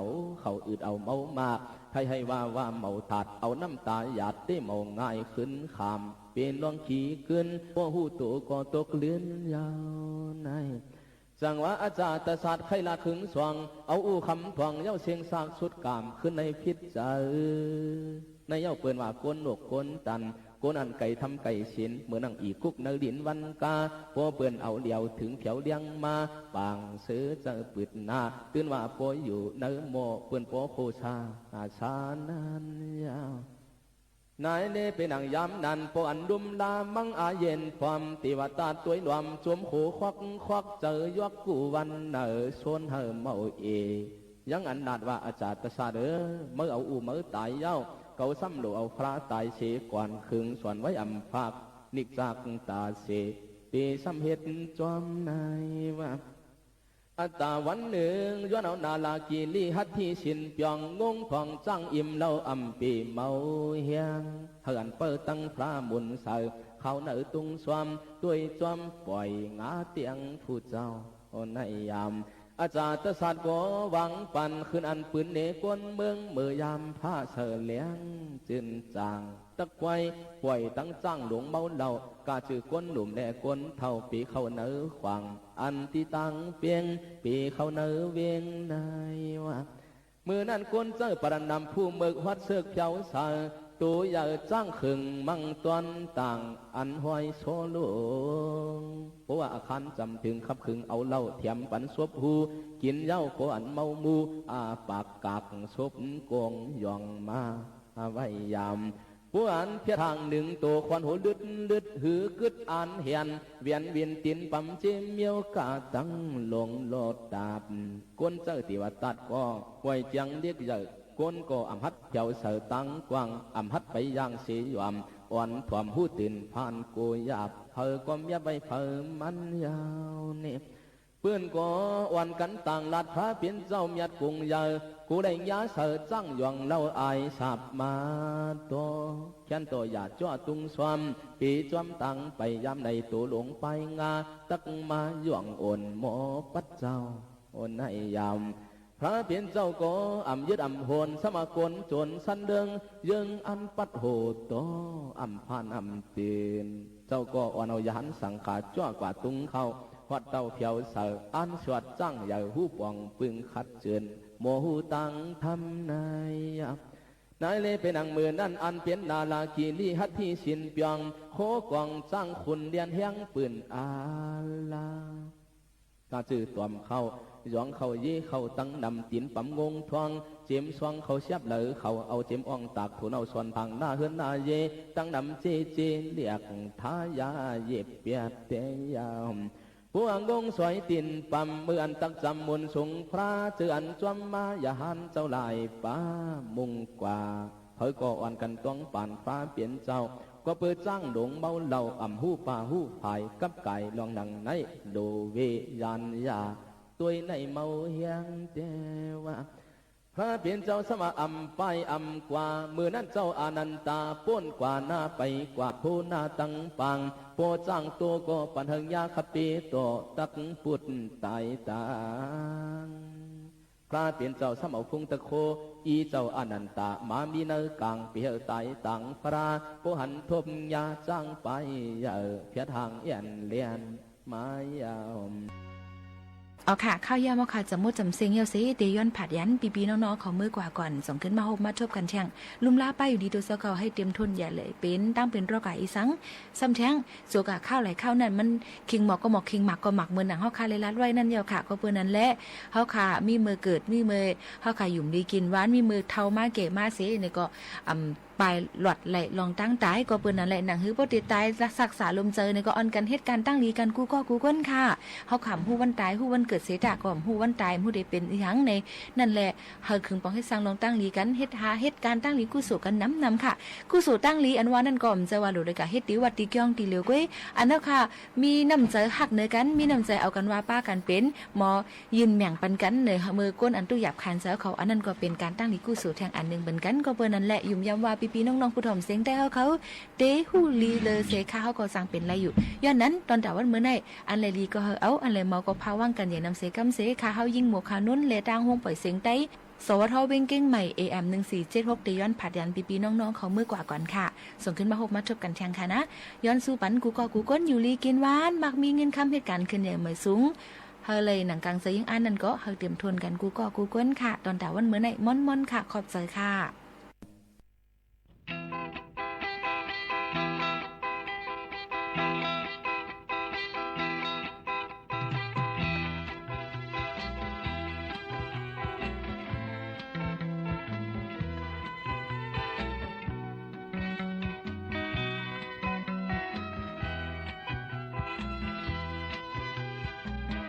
เมืองคนเฮาในเกิดเปลี่ยนคนมาต่างคนในอันเหมือนกันเจอเลยไม่เจอมีเจออันขี้สังก็มี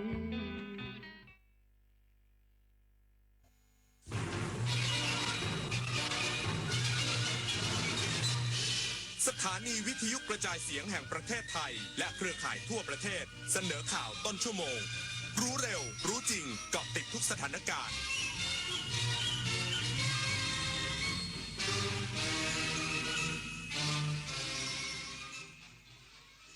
รับฟังข่าวต้นชั่วโมง 23 นาฬิกากับพิญญรุ่งสมัย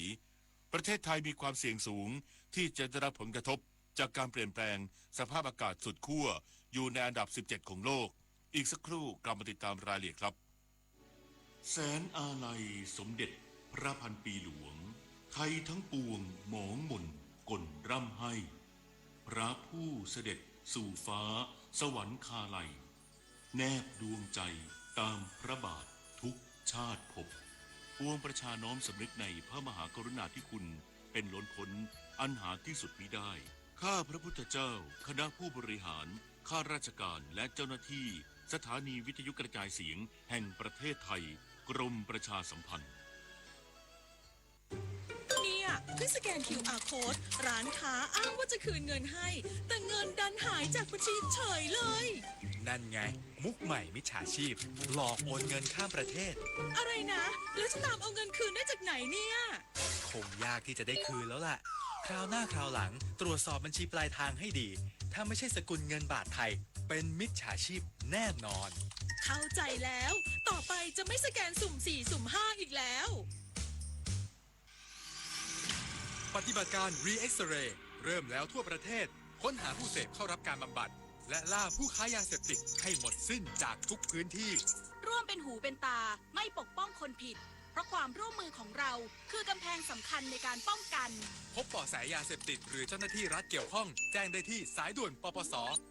1386ร่วมกัน Re-X-Ray เพื่อสังคมไทยปลอดยาเสพติดไม่เสพไม่ขายไม่ทำลายอนาคตยังยิงยาวปากกระเป๋ายิงฉุบโอ้ขี้โกงอ่ะไหนบอกว่าจะออกค้อน บทเรียนเรื่องความซื่อสัตย์บางครั้งเริ่มจากเกมเล็กๆแค่1 เกมแต่การไม่โกงในวันนี้อาจกลายเป็นรากฐานของคนดีในวันหน้าเด็กไทยทุกคนไม่ยอมต่อการเอาเปรียบสังคมไทยในอนาคตจะเต็มไปด้วยคนรุ่นใหม่ที่ยึดถือความถูกต้องโปร่งใสและกล้าปกป้องความจริงเริ่มต้นความซื่อสัตย์จากเรื่องเด็กๆเด็กไทยไม่โกงใครและไม่ให้ใครโกงประเทศไทยมีความเสี่ยงสูงที่จะได้รับผลกระทบจากการเปลี่ยนแปลงสภาพอากาศสุดขั้วอยู่ในอันดับ 17 ของโลกต้องเร่งยกระดับการเตือนภัยในประเทศเพื่อรับมือภัยพิบัติที่อาจจะเกิดขึ้นในอนาคตนายพิรุณ ไสยสิทธิพาณิชย์อธิบดีกรมการเปลี่ยนแปลงสภาพภูมิอากาศและสิ่งแวดล้อมกล่าวว่าจากรายงาน Climate Risk Index 2026 โดยองค์กร Yeoman Watch ที่ประเมินผลกระทบจากเหตุการณ์สภาพอากาศสุดขั้วทั่วโลกที่ใช้ฐานข้อมูลระหว่างประเทศช่วงระยะเวลา30 ปีคริสตศักราช 1995 ถึง 2024 พบในปี 2024 ประเทศไทยมีความเสี่ยงเพิ่มขึ้นอยู่ในอันดับที่ 17จากอันดับที่ 72 ในปี 2022 สะท้อนถึงความเปราะบางต่อเหตุการณ์สภาพอากาศสุดขั้วอย่างชัดเจนแสดงให้เห็นว่าความเสี่ยงของไทยเพิ่มสูงขึ้นซึ่งช่วง 30 ปีที่ผ่านมาเกิดเหตุการณ์สภาพอากาศสุดขั้วมากกว่า 9,700 ครั้งมีผู้เสียชีวิตกว่า 832,000 คนขณะที่น้ำท่วมส่งผลกระทบต่อประชากรมากที่สุดร้อยละ 48 ส่วนพายุสร้างความสูญเสียทางเศรษฐกิจสูงที่สุดร้อยละ 58หรือประมาณ 2.64 ล้านล้านดอลลาร์สหรัฐทั้งนี้ไทยยังคงเผชิญกับความสูญเสียและความเสียหายจากสภาพอากาศรุนแรงโดยเฉพาะเหตุการณ์น้ำท่วมในอำเภอหาดใหญ่จังหวัดสงขลาหนึ่งในจังหวัดที่มีความเสี่ยงเรื่องภัยอันตรายจากฝนตกหนักเป็นสัญญาณบ่งชี้ที่ชัดเจนถึงผลกระทบจากการเปลี่ยนแปลงสภาพภูมิอากาศทำให้รูปแบบของฝนเปลี่ยนแปลงไปรัฐบาลจึงให้ความสำคัญกับการรับมือการเปลี่ยนแปลงสภาพภูมิอากาศคือการเร่งติดตั้งเครื่องมือเตือนภัยและพัฒนาเครือข่ายการเตือนภัยพิบัติโดยเฉพาะพื้นที่เสี่ยงสูงปิยาพันธ์ยังเทียนรายงานผู้ว่าการท่องเที่ยวแห่งประเทศไทยระบุ Amazing Thailand Marathon Bangkok 2025 สามารถดึงนักวิ่งและนักท่องเที่ยวจากทั่วโลกเข้าประเทศไทยกว่า 48,000 คนสร้างเม็ดเงินสะพัดกว่า 1,400 ล้านบาทพร้อมผลักดันไทยเป็นศูนย์กลางการท่องเที่ยวและกีฬาแห่งเอเชียนางสาวถาปณีเกียรติไพบูลย์ผู้ว่าการท่องเที่ยวแห่งประเทศไทยหรือททท.กล่าวถึงงาน Amazing Thailand Marathon Bangkok 2025 ว่าสามารถดึงดูดนักท่องเที่ยวทั่วโลกเข้ามาในประเทศไทยได้ถึง 86 ประเทศและนักท่องเที่ยวต่างชาติกว่า 48,000 คนคิดเป็นอัตราเติบโตมากกว่า30%เมื่อเทียบกับปีก่อนส่งผลให้เกิดมูลค่าทางเศรษฐกิจไม่ต่ำกว่า 1,400 ล้านบาทช่วยกระจายรายได้สู่ภาคบริการโรงแรมร้านอาหารและธุรกิจท่องเที่ยวในกรุงเทพมหานครอย่างทั่วถึงซึ่งได้แสดงให้เห็นถึงความสำเร็จของไทยในการยกระดับสปอร์ตทัวริซึมตามแนวทาง Value over Volumeและแนวคิด Amazing Thailand Amazing Sport Experience ผ่านพลังของกีฬากับการท่องเที่ยวและเสน่ห์ของกรุงเทพมหานครสู่การเป็น Active City for All เมืองท่องเที่ยวที่ขับเคลื่อนด้วยสุขภาพกีฬาและคุณภาพชีวิตที่ดีโดยไทยพร้อมก้าวสู่การเป็นศูนย์กลางการท่องเที่ยวเชิงกีฬาแห่งเอเชียด้วยภาพลักษณ์ที่เข้มแข็งทันสมัยและได้มาตรฐานระดับนานาชาติปฏิพล สัทธรมมารายงานจังหวัดปัตตานีเร่งรัดจ่ายเงินเยียวยาให้กับประชาชนที่ประสบอุทกภัยกว่า 13,000 ครัวเรือนนายพาติเมาะ ซาดียามูผู้ว่าราชการจังหวัดปัตตานีกล่าวว่าจังหวัดปัตตานีจะเร่งพิจารณาให้ความช่วยเหลือเยียวยาผู้ประสบอุทกภัยในช่วงฤดูฝนปี 2568 โดยจังหวัดปัตตานีเป็น1 ใน 7 จังหวัดเป้าหมายที่ต้องเร่งดำเนินการล่าสุดผลการพิจารณาในเบื้องต้นที่ประชุมได้เห็นชอบชื่อผู้ประสบภัยใน10 อำเภอของจังหวัดปัตตานีรวมทั้งสิ้น 13,240 ครัวเรือนคิดเป็น 6.88% เพื่อเร่งรัดการจ่ายเงินเยียวยาตามหลักเกณฑ์ที่กำหนดขณะนี้อยู่ระหว่างการดำเนินการรวบรวมข้อมูลในส่วนของอำเภอกระเพาะและอำเภอเมืองปัตตานีซึ่งจะมีการเร่งรัดโดยด่วนต่อไปนอกจากนี้ได้มอบหมายให้หน่วยงานที่เกี่ยวข้องแก้ไขปัญหาที่พบเช่นกรณีโรงเรียนปน.ที่ได้รับความเสียหายและเน้นย้ำว่าการช่วยเหลือต้องเป็นไปตามเงื่อนไขคือรัฐบาลมุ่งช่วยเหลือคนไทยเท่านั้นกรณีผู้เช่าบ้านหรือบุคคลต่างด้าวจะไม่เข้าเงื่อนไขรวมถึงกำชับให้ประชาชนที่ผ่านการพิจารณาไปดำเนินการผูกบัญชีพร้อมเพย์กับเลขบัตรประจำตัวประชาชนให้เรียบร้อยเพื่อให้สามารถรับเงินช่วยเหลือได้ทันทีและรวดเร็วอัศรีอัศมาแอร์ทีมข่าวสวท.ปัตตานีรายงานจบข่าวพิญญรุ่งสมัยอ่านแล้วฟังข่าวครั้งต่อไปเวลา 6 นาฬิกาติดตามข่าวที่นำเสนอไปแล้วได้ที่ www.thainews.prd.go.th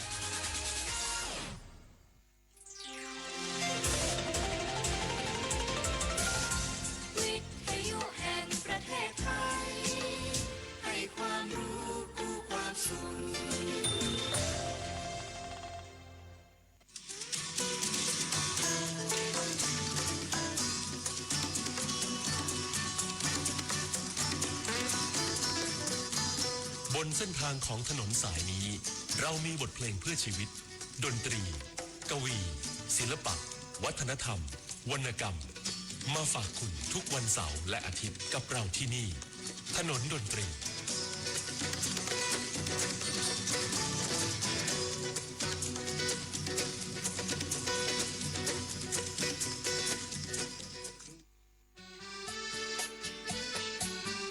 คนเพื่อชีวิตใกล้ชิดกันยิ่งขึ้นมาเป็นเพื่อนกันในไลน์ Open Chat ถนนดนตรีเพียงไปที่แอปพลิเคชัน LINE เลือกหน้าหลักจากนั้นเลือกตรง Open Chat โดยค้นหาคำว่าถนนดนตรี FM 92.5 เมกะเฮิรตซ์แล้วกดเข้าร่วมเพียงเท่านี้ท่านจะไม่พลาดข่าวสารกิจกรรมทางดนตรีกวี ศิลปะและวรรณกรรมที่น่าสนใจถนนดนตรีเรายังเป็นนักเดินทาง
มอบให้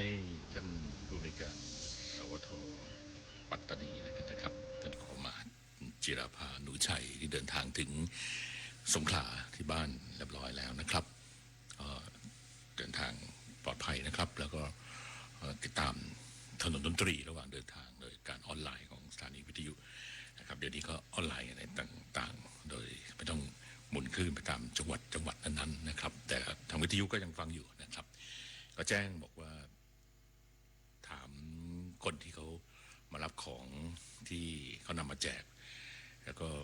มีน้องผู้หญิงคนหนึ่งเขาถามก็บอกว่าหนูจะเอาไปทำอะไรนะครับน้องผู้หญิงคนนั้นบอกว่าหนูจะเอาเข้ากล่องไปทำไมเนี่ยเพราะว่าเอาไปก็เอาไปทำไม่ได้เพราะว่าไม่มีหม้อหุงข้าวไฟฟ้าอะไรต่างๆมันหายไปหมดแล้วเครื่องประกอบอุปกรณ์อะไรต่างๆนะครับเพราะนั้นก็ได้แต่ประชบของเรื่องของที่อยู่ใช้กินไปเป็นวันๆเท่านั้นนะครับแต่ว่าถ้าของที่เป็นพวกข้าวสารอาหารแห้งเนี่ยว่าอุปกรณ์เครื่องใช้พวกของครัวเรือนอะไรต่างๆนั้นก็หมดหายไปไม่มีทางที่จะใช้ประกอบอาหารการกินได้นะครับแต่ถ้าได้รับไปแล้วก็เอาไปเก็บไว้ก่อนก็ได้นะครับว่าเดี๋ยวสิ่งต่างๆที่เรื่องอุปกรณ์เหล่านี้ที่มีความจำเป็นในการต้องใช้งานนะครับที่หมดไปกับน้ำหายไปกับสายน้ำทั้งหลายเนี่ยนะครับเราก็คงจะค่อยๆกอบกู้ขึ้นมาใหม่ในเรื่องของการที่จะมีผู้ที่มาสนับสนุนช่วยเหลือหรือว่าการที่จะดูแลกันนะครับก็ค่อยๆเป็นค่อยๆไปนะครับแต่ที่แน่ๆคือกำลังใจแล้วก็ชีวิตที่มีอยู่ทุกวันนี้แล้วก็สิ่งที่จะต้องฟื้นคืนมาให้ได้ก็คือเรื่องของภาวะของจิตใจของผู้คนที่จะต้องได้มีขวัญกำลังใจที่ดีขึ้นนะครับเดินทางกันในชั่วโมงสุดท้ายของถนนดนตรีผมเป็นโยรุ่งสมัยนะครับและคุณบุญประกอบอกลิ่นควบคุมเสียงในคืนวันนี้นะครับเพลงต่างๆที่คุณถามมานะฮะแล้วก็เลยมอบให้กันกับตรงนี้ด้วยนะครับมีศิลปินเห็นบอกชอบน้ำหมูพงเทพใช่ไหมครับน้ำหมูพงเทพก็จะมาถนนดนตรีในปีหน้าอีกนะครับปีแล้วก็เมื่อ2 ปีที่แล้วก็มาให้ครั้งหนึ่งแล้วผู้ฟังในไลน์นะครับส่งมาเริ่มไปบริจาคกันในที่ต่างๆกันแล้วกันนะครับแล้วก็บอกว่าขออ้อมสุนิสาอย่ายอมแพ้ด้วยนะฮะครับขอบคุณมากนะครับทุกที่ก็หลั่งไหลไปทานน้ำใจไม่เหินหายนะครับช่วยกันได้ก็ทำนี้ต้องช่วยกันให้มากที่สุดเพราะว่าทางพื้นที่ทางภาคใต้หนักสาหัสเหลือเกินโดยเฉพาะที่หัดใหญ่นะครับแล้วก็ที่วิทยุแห่งประเทศไทยรอรับบริจาคได้เลยนะครับเข้ามาที่อาคาร1ของสถานีวิทยุกระจายเสียงแห่งประเทศไทยนะครับร่วมกันทั้ง NBT วิทยุแห่งประเทศไทยนะครับ MCOT แล้วก็ทางนกแอร์นะครับเพื่อที่จะไปให้กับทางสภากาชาติไทยอยากดูเฉลียงค่ะเดี๋ยวเอาไว้ปีหน้าใช่ไหมครับลองดูนะครับคุณเลส่งเข้ามาแล้ววันนี้คุณเลขาบอกนั่งรถไฟใต้ดินฟรีเพราะว่าไปช่วยเรื่องมิตรท่วมใต้นะฮะที่มิวเซียมสยามนะครับก่อนที่ไปมิวเซียมสยามก็ไปกับพระบรมศพนะครับพระพันสมเด็จพระพันปีหลวงเนี่ยนะครับแล้วก็ขึ้นรถไฟฟ้าเขาบอกว่ารถไฟใต้ดินนะครับเขาบอกว่าไปกราบพระบรมศพมาใช่ไหมเราให้ขึ้นรถไฟฟรีนะครับครับดีครับโอเคครับมีในไลน์ตรงนี้แจ้งเข้ามาแล้วก็เดี๋ยวกำลังจะดูร้านหนังสือร้านไหนที่เขา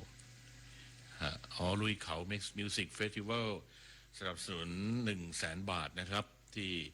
งานเมื่อที่ผ่านมาที่พี่น้องถนนดนตรีแล้วก็พี่น้องของคนเพื่อชีวิตไปชมนะครับ100,000 บาทช่วยเหลือผู้ประสบภัยพื้นภาคใต้ผ่านศูนย์พักพิงและครัวกลางฮาลานสงขลานครินทร์มหาวิทยาลัยสงขลานครินทร์วิทยาเขตหัดใหญ่นะครับ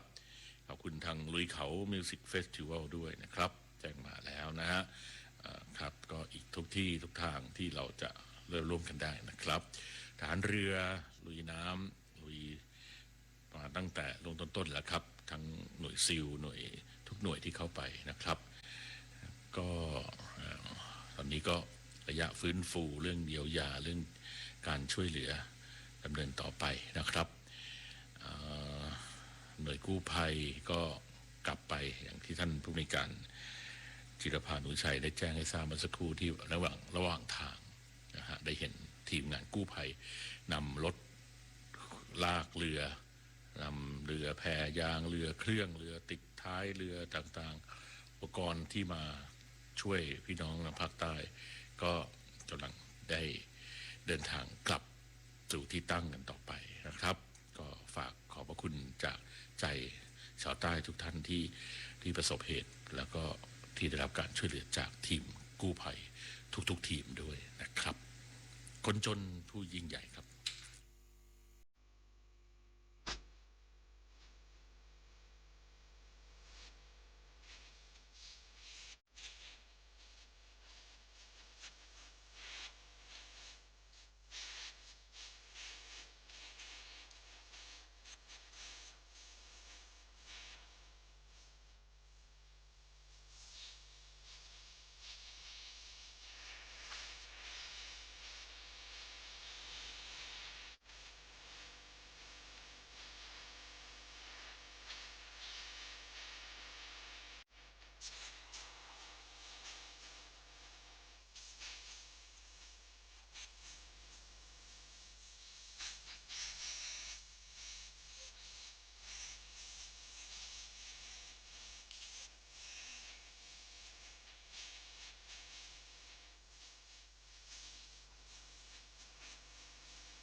งก็ซ่อมกันไปเป็นแบบนี้ทุกที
ไม่ว่ารถคันเก่าหรือคันใหม่ แต่เขาก็เป็นพาหนะคู่ใจที่นำเราไปในทุกที่หรือว่าเป็นเครื่องมือทำมาหากินซึ่งทุกคนก็ต้องไปกู้คืนมาให้ได้นะครับในสภาพที่หลังจากถูกน้ำพัดพาไปตรงไหนก็แล้วแต่ก็ตามหารถกันแล้วก็นำกลับมานะครับซ่อมเอานำมากลับมาใช้งานเพื่อจะทำมาหากินให้ได้เพราะว่าถือว่าเป็นปัจจัยหนึ่งที่จะต้องช่วยให้ได้ฟื้นขึ้นมาในเรื่องของการประกอบอาชีพด้วยนี่นะครับก็ทราบว่าในอาชีวะต่างๆก็ลงไปซ่อมนะครับไปซ่อมรถที่ถูกน้ำท่วมให้ที่หัดใหญ่แล้วก็ที่สงขลาแล้วก็ที่หลายจังหวัดด้วยแสดงความเสียใจกับกู้ภัยที่ได้เสียชีวิตระหว่างการเสร็จสิ้นจากภารกิจสุดท้ายที่หัดใหญ่พี่โตนะครับพี่โตก็คืออาสาสมัครพี่เชิดพงศ์ปิยะวรางกูลนะครับที่ช่วยเหลือทางภาคใต้แล้วก็ที่หัดใหญ่ทางการช่วยลงในพื้นที่นะฮะผู้ติดค้างช่วยผู้ติดค้างแจกจ่ายอาหารน้ำดื่มเวชภัณฑ์ก็เห็นอยู่นะครับในภาพที่เขาเคยได้ลงในโซเชียลแล้วก็ในสื่อต่างๆแต่ว่าเมื่อวันช่วงที่ผ่านมาเกิดอาการแน่นหน้าอกแล้วก็ใจวายไปก็แสดงความเสียใจกับญาติๆด้วยนะครับแล้วก็ต้องรำลึกในวีรกรรมมันกล้าหาญแล้วก็การเสียสละของท่านกู้ภัยพี่โตท่านนี้ด้วยนะครับก็มีข่าวออกมาก็เป็นความเศร้าใจกับการทำงานของภารกิจสุดท้ายของกู้ภัยท่านนี้นะครับรวมไปถึงขอบคุณทางกองทัพทั้งกองทัพบกกองทัพเรือกองทัพอากาศนะครับเที่ยวบินทุกเที่ยวเฮลิคอปเตอร์นะครับหน่วยทหารทั้งทุกหน่วยนะฮะที่เสี่ยงชีวิตเข้าไปช่วยพี่น้องประชาชนแล้วก็การโรยตัวลงไปแจกจ่ายอาหารแล้วก็รวมไปถึงทีมกู้ภัยต่างๆตอนนี้ก็ขอให้นำสิ่งที่เกิดขึ้นนี้นะครับมาเรียนรู้กันต่อไปว่าเราจะทำยังไงถ้าเหตุการณ์นี้มาเกิดขึ้นในภาคกรุงเทพกันบ้างฝนตกเกิน 1,000 ขึ้นไป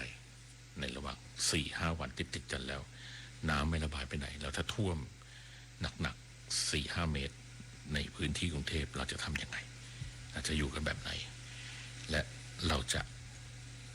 ดูแลกันอย่างไรบ้างนะครับครับองค์อุปนายกาผู้อำนวยการสภากาชาติไทย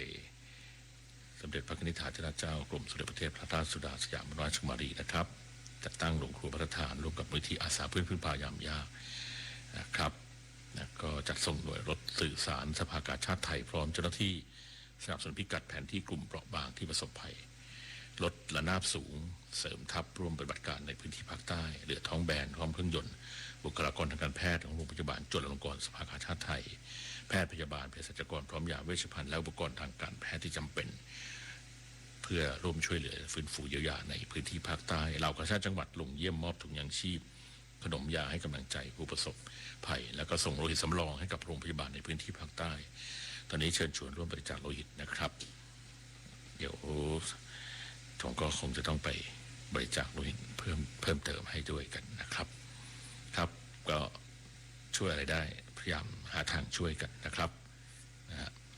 แล้วก็เดี๋ยวจะส่งผ่านไปถึงบรรดาพี่น้องของเพื่อนโดยเฉพาะเพื่อนๆหลักทั้งหลายที่ได้อยู่ในกลุ่มโรงเรียนวัดนวลนรดิตที่จะได้ทำประโยชน์ให้กับสังคมส่วนรวมกันต่อไปด้วยนะครับเพลงที่คุณขอมาทาง0816346452จากสุพรรณบุรีและขอเดินเพลงของคารวานแล้วก็มีคนกับควายแล้วก็เปิบข้าวนะครับผมเลือกเพลงนี้แล้วกันนะครับเปิบข้าวครับ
นนดนตรีโดยพินโยรุ่งสมัย